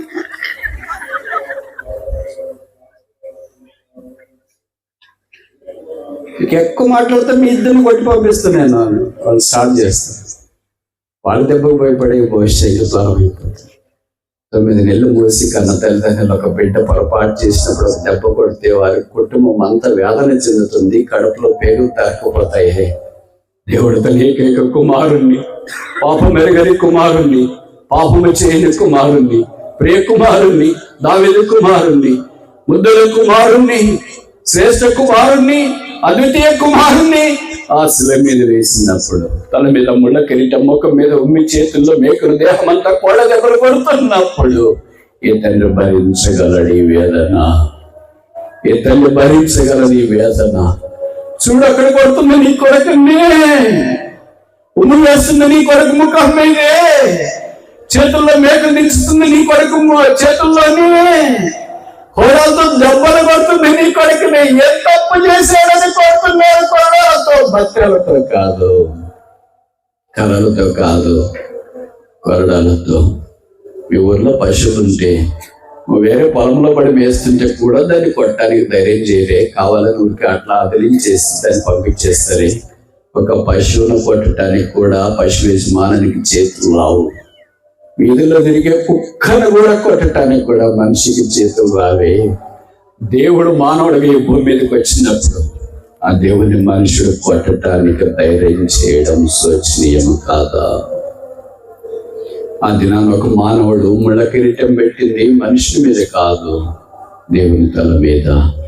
ఆ దినాన మానవుడు ప్రక్కలో బల్లెపోడు వచ్చింది మనుషుని మీద కాదు, దేవుని మీద. ఆ దినాన మానవుడు ఉమ్మి వేసింది మనుషుని మీద కాదు, దేవుని మీద. ఆ దినాన మానవుడు కొరడాలతో కొట్టింది మనిషిని కాదు, దేవుణ్ణి. ఎవరికొరికి గాయాలు, ఎవరికొరికి దెబ్బలు, ఎవరికొరికి అవమానము, ఎవరికొరికి నింద, ఎవరికొరికి శ్రమ, ఎవరికొరికి రక్త ప్రవాహం, ఎవరికొరికి సిలువ త్యాగం. పాపులమైన మన కొరకు కాదా, పాపిని కరుణించి క్షమాపణ ఇంటి కొరకై యేసు సిలువలో రక్తం కాచి చనిపోయే సమాజీవుడు తిరిగి లేపబడ్డాడు. 3 విషయాలు సిలువ తీసుకొని చూసిన. మొదటిది, ఇట్ బ్రింగ్స్ ఫ్రెండ్షిప్, స్నేహాన్ని తీసుకొని వస్తుంది. రెండవది, ఇట్ బ్రింగ్స్ ఫ్రీడమ్, విడుదల తీసుకొని వస్తుంది. మూడవది, ఇట్ బ్రింగ్స్ ఫర్గివ్నెస్, క్షమాపణ తీసుకొని వస్తుంది. ఈ రాత్రి ఇంకా యేసుని అంగీకరించుకున్నా ఉంటే, ప్రభువైన యేసు నిన్ను ప్రేమిస్తున్నా. ఆయన వల్లే ప్రేమించేవారు ఎవరు లేరు. జీవితంలో విసిగిపోయావా, సూలిపోయావా, డసిపోయావా, నష్టపోయావా, అప్పులు, అనారోగ్యంతో కృంగిపోయి, భర్త లేక, భార్య లేక, పిల్లలు లేక, నానేవారు లేక, లోకంలో నేను ఎందుకు ఇంక బతకాలని నిరుత్సాహంతో కొట్టి బిట్టాడుతూ ఆత్మహత్య చేసుకోవటానికి పురుగుల మందు దగ్గర కూడా వెళ్ళావా? ఈ రాత్రి ప్రేమగల రక్షకుడు యేసు ప్రభు ఆహ్వానిస్తున్నాడు. యేసు వద్దకు వస్తే బైబిల్ సెలవిస్తుంది, యేసు రక్తం ప్రతి పాపం నుండి మనల్ని కడిగి పవిత్రులుగా చేయను. యేసు రక్తము మనిషికి క్షమాపణ ఇస్తుంది. ఈ లోకంలో జీవించినంత కాలం యేసు సహాయం చేస్తాడు. ఈ లోకాన్ని విడిస్తే పరలోక రాజ్యం, చీకటి లేని రాజ్యం, పాపం లేని రాజ్యం, వేషధారణ లేని రాజ్యం, ద్వేషం లేని రాజ్యం, సూర్యుడు లేని రాజ్యం, కన్నీరు లేని రాజ్యం, రోగము లేని రాజ్యం, మరణము లేని రాజ్యం. అదే పరలోక రాజ్యం. అది ఉచితం, ఉచితం, ఉచితం. ఈ రాత్రి 45వ వార్షికోత్సవం యెరూషలేము ప్రార్థనా మందిర సందర్భాన యేసు పిలుస్తున్నాడు. క్షమాపణ కొరకు యేసు పిలుస్తున్నాడు, విడుదల కొరకు యేసు పిలుస్తున్నాడు, స్నేహం కొరకు జవాబించు. కళ్ళు మూసుకొని ప్రార్థన చేస్తాడు.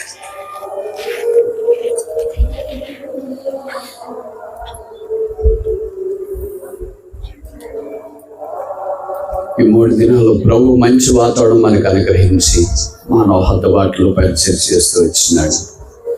భవిష్యత్తు నువ్వు ఆన్లైన్లో జాయిన్ అయినవేమో, లేదా ఇక్కడికి ఇన్ పర్సన్ వచ్చినావేమో, లేదా ఇంట్లో నువ్వు ఎక్కడో ఉండి పెరట్లోనో, ఇంటి వెనకో, ఇంటి ముందో, పార్కింగ్ స్లాట్లోనో, మిద్ది మీదో, పొలంలోనూ ఎక్కడో యేసు ప్రభు గురించి వింటున్నావేమో. యేసు నిన్ను ప్రేమిస్తున్నాడు. నీ కొరకై ఆయన సిలువలో నలుగొట్టబడ్డాడు.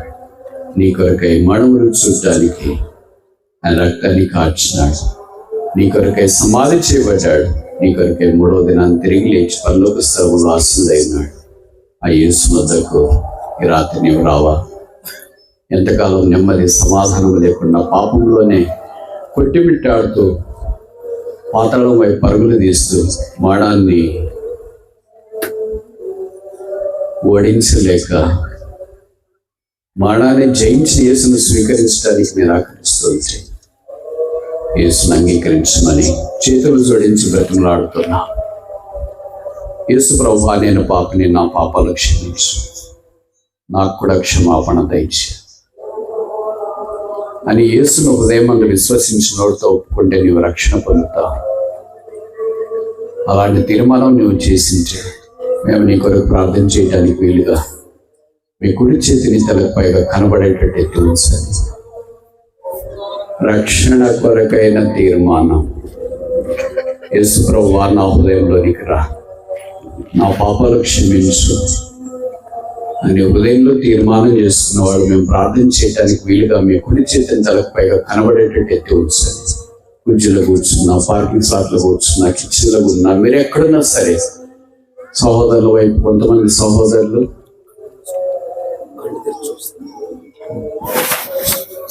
వైపు కొంతమంది సహోదరులు, సహోదరుల వైపు కొంతమంది సహోదరులు.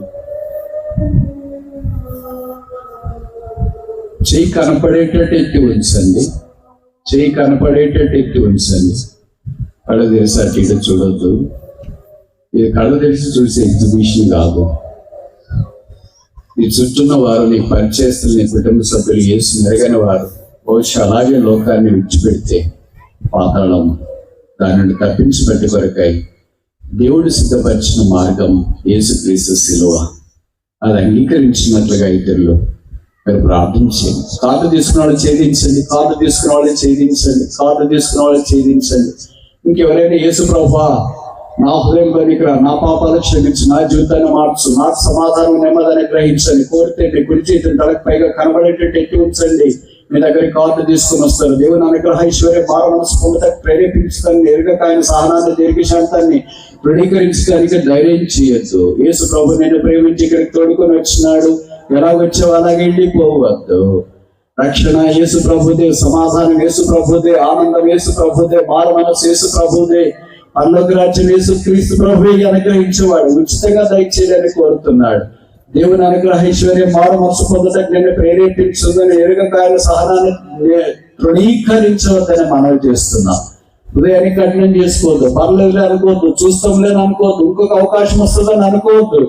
మరలా అలాంటి అవకాశం నీకు రాకపోవచ్చు. ఈ రాత్రి యేసు ప్రభువా నా జీవితాన్ని మార్చు, నా చీకటి వెలుగా ఉన్న గాక, నా దుఃఖం ఎగిరిపోవును గాక, నా నోటి నిండా నవ్వుండును గాక అనే కోరేవారు ఎవరైనా ఉంటే మేము మీ కొరకు ప్రార్థన చేయడానికి వీలుగా మీ కుడి చేతిని తలకు పైగా కనబడేటట్టు ఎత్తి ఉంచండి. ఖాళీగా వచ్చి ఖాళీగా వెళ్ళిపోవద్దు. నీ దుఃఖ దినములు సమాప్తము కావాలని దేవుడు కోరుతున్నాడు. నీ హృదయంలో వేదన తీసివేయాలని యేసు కోరుచున్నాడు. నీకు పాప క్షమాపణ మారు మనసు అనుగ్రహించాలని యేసు కోరుచున్నాడు. నువ్వు పరలోక రాజ్యంలో ప్రవేశించాలని యేసు కోరుచున్నాడు. యేసునందు విశ్వాసం ఉంచడం ద్వారా ఆధ్యాత్మికమైన ఆశీర్వాదాల సంపదలోనికి నువ్వు ప్రవేశించాలని యేసు కోరుచున్నాడు. తృణీకరించద్దు, దోషం వేయద్దు, వాయిదా వేయద్దు, హృదయాన్ని కఠినం చేయొద్దు, పర్లేదనుకోవద్దు. రాత్రి యేసు నా హృదయంలోనికి రా, నా పాపాలు క్షమించు, నా జీవితాన్ని మార్చు, నన్ను కడుగు, నన్ను పరిశుద్ధపరచు. ఎవరైనా ఎక్కడైనా కుర్చీలో కూర్చున్న వాళ్ళు, బయట కూర్చున్న వాళ్ళు, వలపెట్టున్న వారు, వంటగదిలో ఉన్నవారు, బుక్ రూమ్ దగ్గర ఉన్నవారు, మీరు ఎక్కడున్నా సరే యేసు యేసు యేసు యేసు యేసు నా ఆత్మధ్వని అంగీకరించు, నా అంగరార్ప అంగీకరించు, నా వేదన అంగీకరించు, నా అపరాధాలు క్షమించు, నా జీవితాన్ని మార్చు, నన్ను పరలోక రాజ్యంలో ప్రవేశపెట్టు అని ఆక్రందన చేసేవారు లేదా? కార్డు తీసుకున్న వాళ్ళు ఛేదించండి, కార్డు తీసుకున్న వాళ్ళు ఛేదించండి, కార్డు తీసుకున్న వాళ్ళు ఛేదించండి. ఇంకెవరైనా ఎక్కడైనా ఉన్నారా? ఇంకెవరైనా ఎక్కడైనా ఉన్నారా? ఇంకెవరైనా ఎక్కడైనా ఉన్నారా? యేసును సొంత రక్షణగా అంగీకరించడానికి తీర్మానం చేసుకుని ప్రార్థన సహాయం కోరి మీ కుడి చేతులు తలకు పైగా కనబడేటట్టు ఎత్తి చూపిన మిమ్మల్ని యేసు నామమున అభినందిస్తున్నాం. ఈ తీర్మానాన్ని యేసుక్రీస్తు ప్రభువు వారు ఆమోదించి అంగీకరించి ఆశీర్వదించిన గాక. ప్రార్థన అయిపోయిన తర్వాత మీకు ఇవ్వబడిన తీర్మాన కార్డులో చివరి భాగంలో మీ పేరు, మీ అడ్రస్, మీకు ఇష్టమైతే అభ్యంతరం లేకపోతే మీ మొబైల్ నంబరు, ఈమెయిల్ ఐడి కూడా రాయండి. కింది భాగాన్ని చించి బ్రదర్ సిస్టర్స్కి ఇవ్వండి, పై భాగాన్ని మీ దగ్గర ఉంచుకోనండి. మీరు ఉన్న స్థలానికి వెళ్ళిన తర్వాత కార్డు పై భాగంలో ఉన్న వాక్యాలు చదవండి, క్రమంగా బైబిల్ చదవండి, క్రమంగా దేవుని మందిరానికి వెళ్ళండి, క్రమంగా యేసును ప్రార్థన చేయండి, యేసు ప్రభువుని గురించి పిల్లలకు సాక్ష్యం వేయండి, క్రమముగా యేసుక్రీస్తు కొరకు సాక్షులుగా జీవించాలని మనం చేస్తున్నాం. ఇది నన్ను మీరు చేసిన తీర్మానం అపూర్వమైనది, ఆధ్యాత్మికమైనది, అతి శ్రేష్టమైనది. ఆ తీర్మానం మీద యేసుక్రీస్తు ఆమోద ముద్ర వేయను గాక. యేసును అంగీకరించుకుని ఈ స్థలానికి వచ్చి హృదయాన్ని కఠినం చేసుకుని, యేసు ప్రభు శిలువ నాకు అవసరం లేదు, యేసు ప్రభు రక్తం నాకు అవసరం లేదు, యేసు ప్రేమ నాకు వద్దు, యేసు ప్రభు పరలోక రాజ్యం నాకు వద్దు అని మున్నుకూలు ఎదురుతన్నతో యేసు ప్రభు యొక్క ప్రేమకు వీపు చూపిస్తూ నీ జీవితాన్ని కుక్కల జించి నిస్త్రవలే చేసుకుంటూ, నిరీక్షణకు ఆధారం లేకుండా సమస్యల వలయంలో చిక్కి శల్యమైపోయి పాపం వైపు పరుగులు తీస్తూ పాతాళాన్ని చేరువలో ఉన్న నీ ప్రాణములకు నీవే ఉత్తరవాదులు అని తెలియచేయడానికి విచారిస్తున్నాం.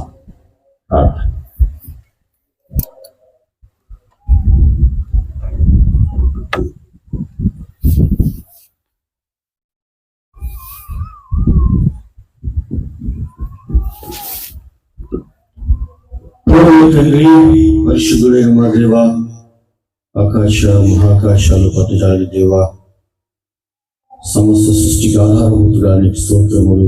ఆకాశమందున్న దేవ, భయంకరుడైన దేవ, నిబంధన నెరవేర్చు మా దేవ, నీ వందనాలు. ఈ సమయంలో యెరూషలేం ప్రార్థనా మందిరం 45వ వార్షికోత్సవ సందర్భంగా 3 దినములు ప్రభా ఇక్కడ నిర్వహించిన ఈ యొక్క ఓపెన్ మీటింగ్స్ బట్టి నీ వందనాలు. దైవ తండ్రి, సంఘము, సేవకులు ప్రభువా మరి విశ్వాసులు ప్రార్థించి సిద్ధపరిచిన మీటింగ్స్లో చివరి దినంగా దైవ తండ్రి మీరు అనుగ్రహించిన నీ వాక్కులను బట్టి నీకు స్తోత్రములు. గత దినాల్లో నీ శిలువ యొక్క విలువను, శిలువ శక్తిని, శిలువ యొక్క ప్రభా మరి కార్యములను జరిగించడానికి ఇష్టపడినందుకే వందనాలు. ఇచ్చిన అంశాన్ని బట్టి నీకు వందనాలు. ఈ చివరి దినాల్లో రకరకాలైన వాటి యందు అతిశయిస్తున్న దినాల్లో శిలువ యందు అతిశయించాలనే విషయాన్ని జ్ఞాపకం చేస్తూ శ్రేష్టమైన అంశాన్ని మాకు ఇచ్చినందుకే నీకు వందనాలు. గుర్రాలను బట్టి, రాజులు, రకరకాల పరిస్థితులను బట్టి, ధనాన్ని బట్టి, లోక విషయాలు కూడా చేస్తూ దినాల్లో ఈ శిలువను హత్తుకోవడానికి, శిలువను ధ్యానించడానికి మీరు ఇచ్చిన కృపను బట్టి వందనాలు. ఉదాసుడు జనధనం బట్టి నీకు వందనాలు. బలపరిచి ప్రభువా ఈ యొక్క కూటములలో మీరు వాడుకున్నట్టుగా స్తుతిస్తుంది. ప్రభు దినం మొదలుకొని ఇప్పటి వరకు మీరు ఇచ్చిన సమయాన్ని బట్టి వందనాలు. ఈరోజు ప్రత్యేకంగా శిలువ యొక్క సంకల్పాన్ని, పర్పస్ మీరు మాకు తెలియజేసినందుకే నీకు వందనాలు. ప్రభువా దేవుడు అని మీరు మానవునిలో కనిపించి ప్రభువా శిలువలో మరణించి భూస్థాపించే వ్యక్తికి లేచిన ఉద్దేశాన్ని ప్రభువా మీరు బయలుపరిచినందుకే నీకు వందనాలు. మానవుడు లోక స్నేహంతో పాపములో కొట్టుకుంటాడుతుండగా దైవ తండ్రి నాయన స్నేహం కోరుతున్న దేవుడు కావచ్చు. శిలువలో ప్రభువా మరి శిలువ దగ్గరే మాకు స్నేహము కోరుతుంది. మీరు మాకు స్నేహితులని పిలుస్తూ ఉంటున్నారు. శిలువ దగ్గర మాకు విడుదల ఉందని జ్ఞాపకం చేస్తూ వచ్చారు. అలాంటి భయంకరమైన దేశ విద్రోహులుగా ఉంది. ఎటువంటి పాపంలో పాపం యొక్క అడుగులు పడిపోయిన వారిని కూడా లేపగలిగిన నీ హస్తాన్ని బట్టి నీకు స్తోత్రం. ప్రభు అనేక బ్రహ్మాలాంటి వారిని కూడా, నాలాంటి వారిని అనేకులను శిలువ దగ్గర విడదలిచ్చేదిగా ఉన్నందుకే నీ స్తోత్రం. ప్రభు మీరు చేసిన బలియాగాన్ని బట్టి మీరు చూపించిన ప్రేమకై నీకు స్తోత్రం. ఏమని వర్ణించగలుగుతారు. శిలువలో క్షమాపణ ఉందని జ్ఞాపకం చేశారు. ఈనాడు ప్రభు ఎక్కడ చూసిన ద్వేషాలు, కక్షలు, కార్పణ్యాలు, విభేదాలు, పోట్లాటలు, రకరకాలైన పరిస్థితుల్లో ఉన్న లోకంలో శిలువను మాకు చూపిస్తున్నందుకే వందనాలు. శిలువ దృశ్యాన్ని బట్టి నీకు వందనాలు. శిలువ వెలుగును బట్టి నీకు వందనాలు. శిలువ యొక్క ప్రకాశాన్ని బట్టి నీకు వందనాలు. ఈరోజు చివరి కూడికలో ఎవరైతే ప్రభువా మరి ఈ శిలువ ప్రభు దగ్గరికి వచ్చారో, శిలువ యొక్క నీడలోకి వచ్చారో, శిలువ వెలుగులోకి వచ్చారో వారిని మీరు ప్రకాశపరిచి చేతులెత్తి ప్రభు వారు ఎవరైతే తీర్మానం చేసుకున్నారో ప్రభు వారి చేయిని మీరు పట్టుకోమని ప్రార్థన చేస్తున్నారు. ఏ యొక్క కష్టంలో, ఏ పరిస్థితుల్లో ఉన్నారో వారికి మీరు మీ శిలువ యొక్క విలువను తెలియచేయండి, సంకల్పాన్ని తెలియచేయండి. ఆ విధంగా తీర్మానం చేసుకున్న వారు సంఘంలో స్థిరపడి వారు ఎక్కడున్నారు ఒకరోజు వారిని మేము నిత్యత్వంలో చూడడానికి సాయం చేయండి. క్రీస్తు అనే బండపైన వారిని నిలబెట్టండి, సంఘంలో నాటండి, ప్రత్యక్షతలో నిలబెట్టమని ప్రార్థన చేస్తున్నాం. శత్రు సాధారణ దుష్ట శక్తులు, దురాత్మ సమూహములు ఈ తీర్మానాన్ని ఏమాత్రం కూడా ప్రభు నష్టపరచకుండా సహాయం చేయండి. స్థానిక సంఘాన్ని బట్టి, సాల్మన్ బట్టి, సిస్టర్ను బట్టి, పిల్లలు బట్టి, ఇక్కడ ఉంచిన ప్రభు స్థానిక సంఘ పెద్దలను బట్టి, వచ్చిన వారందరిని బట్టి స్తుతిస్తున్నాం. మరొకసారి నాయన సేవకులను ఆయా చుట్టుపక్కల ప్రాంతాలను తీసుకొచ్చినందుకే ఉన్నారు. ఈ ముద్రలు ఇచ్చిన మంచి వాతావరణాన్ని బట్టి స్తుతిస్తున్నాం. ఎవరైతే తీర్మానం చేశారో వారందరినీ జ్ఞాపకం చేస్తుంది. ఇక 40 సంవత్సరాల నుండి కాబట్టి సాక్ష్యాన్ని ఇక ముందు కూడా అనేక విధాలుగా విస్తరింపచేయండి. విదాసుడు జనాలను కూడా రాబోయే దినాలు కూడా బలపరిచి వాడుకోమని యేసు ప్రభు నామంలో ప్రార్థించి వేడుకొచ్చున్నాం తండ్రి. దయచేసి ప్రకటనలు గమనించండి. మరి కూడిక అయిపోయిన వెంటనే అందరికీ ప్రేమ విందు ఏర్పాటు చేయడం జరిగింది. ముందుగా సహోదరులు మరి పిల్లలు వడ్డించబడుతుంది, తర్వాత సహోదరులకి వడ్డించబడుతుంది. సహోదరులకి వీలుంటే భవిష్యత్తు కూడా ఏర్పాటు చేస్తారు. ముందుగా లోపలికి ఉంటున్న స్థానిక సంఘం సహకరించండి. బయట నుంచి దూర ప్రాంతం నుంచి వచ్చిన వారికి ముందుగా అవకాశం ఇస్తాము, నామం చేసుకోవచ్చు. ఇక ఈ 3 దినాల పరిచర్య కొరకు మరి మన మధ్యకి వచ్చి దేవుని వాక్యం అందించిన మరి జయరాజన్ గారికి ప్రత్యేకమైన వందనాలు తెలియజేస్తున్నాం. మరి నేను ఈ రోజు నుంచే ప్రార్థన చేస్తాను. వచ్చే సంవత్సరం కూడా 3 దినాలు అన్న రావాలి. అన్న రావటం అందరికి ఇష్టమే కాబట్టి ఖచ్చితంగా మళ్ళీ ఈ రోజు వచ్చే ప్రార్థన మొదలుపెట్టాలి. అన్న మళ్ళా వెంకటపాలెం వీపాలయానికి, అన్న ఎక్కడికి రావాలి? వీపాలయానికి 3 దినాలు, వీళ్ళంటే 4 దినాలు రావాలనేది ప్రార్థన. మరి ఈ 3 దినాలు ఉంచినందుకు అన్నగారికి ప్రత్యేకమైన వందనాలు తెలియజేస్తున్నాము. అలాగే ఆయా స్థలాల నుంచి మరి చాలా దూర ప్రాంతాల నుంచి కూడా దైవ సేవకులు వచ్చారు. నా దగ్గరికి వచ్చిన లిస్ట్ ప్రకారం 50 మంది సేవకుల పేరు వచ్చాయి. అనగా 50 స్థలాల నుంచి. సిరిపూర్ కాదు, నా కాకాజ్ నగర్ అంటే అది ఇక్కడ కాదు, ఒకరోజు ప్రయాణం. రాజమండ్రి, హైదరాబాద్ పాటలు సాధించడానికి జాన్పేట గారు, అలాగే తిమోతి గారు, హైదరాబాద్ నుంచి మహేంద్రస్ గారు, ఇంకా అనేక స్థలాల నుంచి, ప్రతి వారి నుంచి ప్రతిరోజు వచ్చారు. విజయవాడ నుంచి, ఇంకా చాలా స్థలాల నుంచి చెప్పడానికి గుంటూరు నుంచి, ఒట్టిచెక్కులపాడు నుంచి, చాలా స్థలాల నుంచి 50 స్థలాల నుంచి మరి వచ్చిన దైవ సేవకులకి, అలాగే ప్రత్యేకంగా సంఘస్థులందరికీ ప్రత్యేకమైన వందనాలు తెలియజేస్తున్నాను. అలాగే మరి స్థలం ఇచ్చిన శశికుమార్ అన్న గారికి కూడా ప్రత్యేక వందనాలు. మరి వచ్చే సంవత్సరం కూడా ఈ టయాల్లో ఈ పంట వేసుకుంటే బాగుంటుంది ఇదే స్థలంలో. కాబట్టి ఇంకా ప్రత్యేకంగా ఈ టెంట్ హౌస్ వారికి, అలాగే సౌండ్ సిస్టమ్, మరి చక్కని సౌండ్ సిస్టమ్ నేను ఊహించలేదు ఇంత మంచిగా ఉంటుంది. కాబట్టి వచ్చే సంవత్సరం ఈ డేట్స్లో మీరు ఖాళీగానే ఉండాలి. ప్రత్యేకంగా ఆర్కెస్ట్రా బ్రదర్స్కి చక్కని సంగీతం అందించారు. ఇవన్నీ కొత్త పాటలు ఒకసారికి నేర్పించడం చాలా కష్టం. పైకి ప్రత్యేకంగా ఈ మీటింగ్స్ కొరకు రాసిన పాటలు వీళ్ళు వచ్చిన తర్వాత మేము స్కేల్స్ కూడా తీసుకున్నది. కాబట్టి అయినా చక్కగా సంగీతం అందించిన మరి సహోదరులందరికీ ప్రత్యేకమైన వందనాలు తెలియజేస్తున్నాం. ఇక సంఘానికి వస్తే ఏ భేదం లేకుండా, పెద్ద చిన్న భేదం లేకుండా రెస్పాన్సిబుల్ బ్రదర్స్ ఎంతో మరి సహకరించారు. నేను ఏది చెబితే అది ఒక్కదానికి ఉండవు అన్న వాల్ పోస్టర్ కానించి, ఫ్లెక్సీలు కానించి, ఈ టెంట్ కానించి దేనికి నువ్వు అన్న. మరి ఇలాగా సహకరిస్తే నాకు తెలిసి ప్రతి స్థలంలో కూడా ఇంతకంటే బాగా జరుగుతాయి. కాబట్టి సహకరించిన బాధ్యత సహోదరులందరికీ కూడా ప్రత్యేకమైన వందనాలు. ఇంకా చెప్పాలంటే యవ్వనస్తులు, నేను ఈ మీటింగ్స్లో కనీసం నేను ఒక పార్టిసిపేట్ చేసింది ఒక 10% స్టేజ్ వరకే నేను చూసుకున్నాను. కానీ బయట ఏం జరుగుతుంది ఇవన్నీ యవ్వనస్తులే. ప్రసాద్ గారు అయితే, గుజు గారు అయితే, ఇక అందరూ చాలా ప్రయాసపడుతూ వచ్చారు. ఇక అవన్నీ కూడా అన్నారు, అన్న మీరు పైన ఉన్నారు కానీ కింద ఎంత బాగా ప్రయాసపడుతున్నారు అనేది. ఇక్కడ ప్రత్యేకంగా ఎరుసలేం యవ్వనస్తులు అయిన వారందరూ కూడా ప్రత్యేకమైన వందనాలు తెలియజేస్తూ ఉంటున్నాం. సహోదరులు కనపడిన భాగాల్లో మరి ఎక్కడైతేనేమి, అక్కడ ఎరుసలేం మందిరంలో అయితేనేమి చాలా ప్రయాసపడ్డారు. వారందరూ కూడా ప్రత్యేకమైన వందనాలు తెలియజేస్తుంటున్నాము. దయచేసి అందరినీ ప్రార్థించమని కోరేది ఏంటంటే 9 మంది ఇద్దరు వాక్య సాక్ష్యం ఇచ్చారు. వారి కొరకు మీరు ప్రత్యేకంగా ప్రార్థన చేయవలసిందిగా మనం చేస్తుంటున్నాము. అలాగే ఎరుసలేం ప్రార్థన మందిరం ద్వారా మరి 4 బ్రాంచెస్ పరిచయం జరుగుతుంది. దొండపాడులో, చిన్న కాకానిలో, విజయవాడ మధుర నగర్లో, అలాగే మందిరం టిట్కోలో మరి పరిచయం జరుగుతుంది. ప్రతి ఆదివారము ఆరాధన కార్యక్రమాలు, వార కార్యక్రమాలు కూడా జరుగుతున్నాయి. ఎరుసలేం ప్రార్థన మందిరంలో కూడా ప్రతిరోజు ఒక్కొక్క పరిచర్య ఉంటుంది. కాబట్టి ఈ పరిచర్య కోసం కూడా మీరు తప్పగా ప్రార్థన చేయవలసిందిగా మనం చేస్తూ ఉంటున్నాం. ప్రత్యేకంగా మీరు వెళ్ళేటప్పుడు బుక్ స్టాల్ దర్శించండి. అక్కడ జయరాజన్ గారు రాసిన పుస్తకాలు ఉంటున్నాయి. దావీదు బాధలు అనే పుస్తకం ఉంది, సర్వశక్తుల నీడ అనే పుస్తకం ఉంది. అలాగే వెళ్ళేటప్పుడు కూడా బుక్ స్టాల్లో మీకు ఎరుసలేం పాటల పుస్తకం కూడా మీకు అందుబాటులో ఉన్నాయి. దీంట్లో 40 పాటల కంటే ఎక్కువ కొత్తగా ఉన్నాయని చెప్పాను కదా. మనం గట్టిగా పాడంటే ఒక 4-5 పాడుంటాం.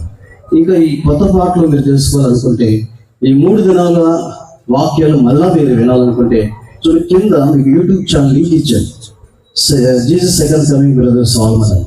మీరు కనుక ఆ ఛానల్ చూడగలిగితే ఈ 3 దినాల వర్తమానాలు, ఈ 40 పాటలు, కొత్త పాటలు కూడా మీరు మరి నేర్చుకోవచ్చు. ఈ సంఘాల్లో పాడి ప్రభుని మహింపరచవచ్చు. ఈ సమయంలో మళ్ళీ చెప్తున్నాను, ఈ కొడుకు అయిన అనంతరము మరి సహోదరులకి, చిన్నపిల్లలకి ముందుగా వడ్డించబడుతుంది. అవకాశం ఉంటే బయట బ్రదర్స్కి బర్త్డే సిస్టమ్ ఏర్పాటు చేస్తారు. ఈ సమయంలో ఒక పాట పాడతాం. ఆ సమయంలో ఎవరైతే తీర్మానపు పాటలు తీసుకున్నారో వారు పై భాగం మీ దగ్గర నుంచి కింద అడ్రస్, మీకు అభ్యంతరం లేకపోతే ఫోన్ నంబర్ రాసి మరి అందించవలసిందిగా మనం చేస్తాం. ప్రత్యేకంగా ఈ మీటింగ్స్ కోసం రాసిన పాటల నుంచి 4వ పాట పాడతాం. నా కొరకే హృదయ రంగులు చెల్లించుతాం.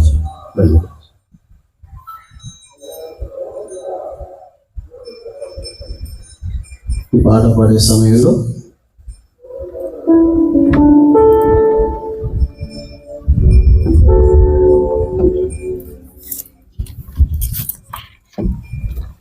పాట సంఖ్య 4. ఈ పాడే సమయంలో ఎవరైతే తీర్మానం కార్డు తీసుకున్నారో తీసుకోండి. వెనుక కింద భాగం మాకు ఇచ్చి పై భాగం మీ దగ్గర ఉంచుకోవాల్సిందిగా మనం చేస్తాము.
ఈ దేహంలో నా పాపభారమంతా సిలువలో మోసితివి. నా పాపదోషములే ఈ దేహంలో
ప్రార్థన చేస్తాము. మోకరించండి. ప్రేమ మా ప్రియ పరలోక తండ్రి, మహాపరిశుద్ధమైన మా దేవ, ఎన్నడు మారని మార్పు చెందిన మాట తపన దేవుడికి మేము పొందికే స్తోత్రాలు తండ్రి. మరి 45వ వార్షికోత్సవ ఈ ప్రత్యేకమైన కూడికల్లో మొన్నటి దినం నుంచి మాకు ఎంతో సహాయపడుతూ వచ్చినందుకే స్తోత్రాలు ప్రభా. మరి మొన్నటి దినం ఈ దినం కూడా తండ్రి మీ దాసులు నిలబెట్టుకుని మాకు అవసరమే మీ మాటలు మీ దాసులతో ఉంచి తండ్రి మీరు మాతో మాట్లాడుతూ వచ్చి మీ ప్రేమను బట్టి కూడా స్తోత్రాలు. ప్రత్యేక ఈ రాత్రికాల సమయంలో కూడా సిలువ ద్వారా మాకు వచ్చే ఆశీర్వాదాలు ఏదో మీరు తెలియజేస్తూ వచ్చారు. మీరు ఎంతగా ప్రేమిస్తున్నారు అని తండ్రి మీ ప్రేమ మాకు బయలుపరుస్తూ వచ్చారు. దాన్ని బట్టి కూడా స్తోత్రాలు తండ్రి. ఈ వాక్యానికి స్పందించి ఎవరి వాక్యానికి అంగీకరించి తమ హృదయాలు తీర్మానం చేస్తున్నారు ఆ ప్రియబిడ్డలు అందరూ బట్టి ప్రార్థన చేస్తున్నాం. ప్రత్యేకంగా ఈ కోరికలకి 3 దినాలు అనేక స్థలాల నుంచి వచ్చిన దైవ సేవకులు పరిశుద్ధులు అందరి బట్టి కూడా స్తోత్రాలు. స్థానిక సంఘం బట్టి కూడా మీకు ఎంతో వందనాలు తెలుస్తున్నాం. కుటుంబ సభ్యులు కూడా వచ్చారు, వారందరి బట్టి కూడా మీకు ఎంతో వందనాలు తెలుస్తున్నాం. ఇలాగ తండ్రి ఈ 3 దినాల పరిచయలో కనబడిన విభాగాల్లో మనం చేసిన ప్రతి వారిని బట్టి మీకే వందనాలు తెలియజేస్తున్నాం ప్రభా. వారందరిని బట్టి మిమ్మల్ని స్తుతిస్తా ఉంటున్నాం ప్రభా. మరి ఈ 3 దినాలు చేయబడిన పరిచర్యను మీరు ముద్రించారని, అంగీకరించారని ఆయన విశ్వసిస్తున్నాం. ఆయన కనికరించండి, కృప చూపించండి. ఈ సమయంలో మీ ప్రజలైన వారు తిరిగి వారి స్థలానికి వెళ్తుండగా మీ దీవెన ఆశీర్వాదంతో నింపి పంపమని కూడా విషయంలో ప్రార్థన చేస్తున్నాం. వారికి మాత్రం చాలా దగ్గర సహాయపడండి.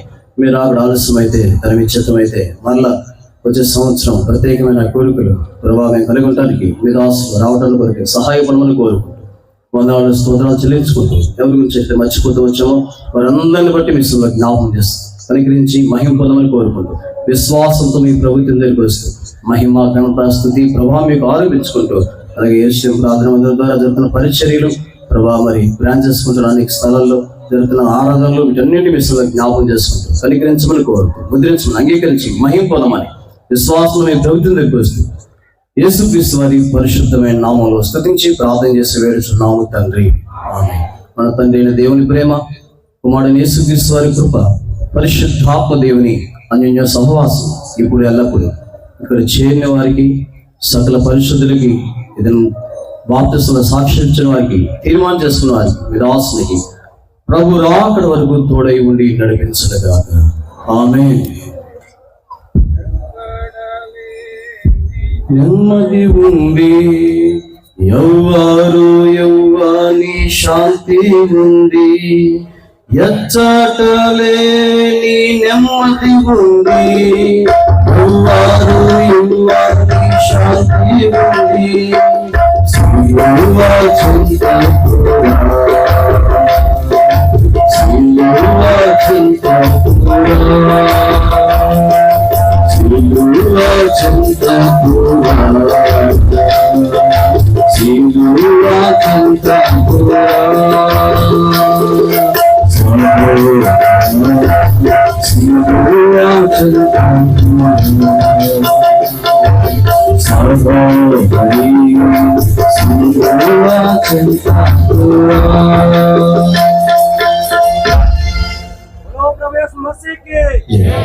అందరికి వందనాలు.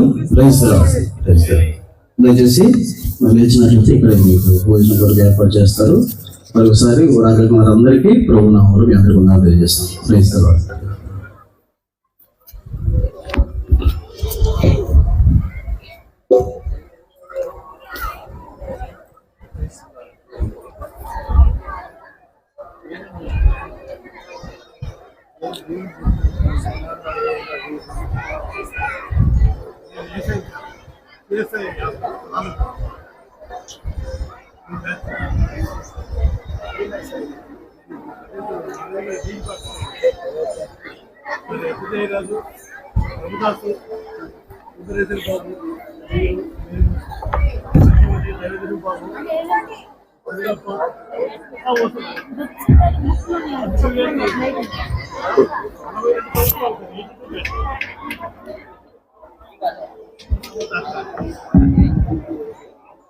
మీరు వెళ్ళేటప్పుడు పుస్తకాలను దర్శించాలండి. కొత్త బైబిల్స్ ఉన్నాయి, అలాగే జేరుజన్ గారు రాసిన పుస్తకాలు ఉన్నాయి, అలాగే యెరూషలేము ప్రాంతం మందిరం తరపున ప్రింట్ చేయబడిన పాటలు కూడా పుస్తకాలు ఉన్నాయి, అలాగే భక్సింగ్ గారి బుక్స్ కూడా ఉంటున్నాయి. దయచేసి బుక్ స్టాల్ దర్శించవలసిందిగా మనం చేస్తాం.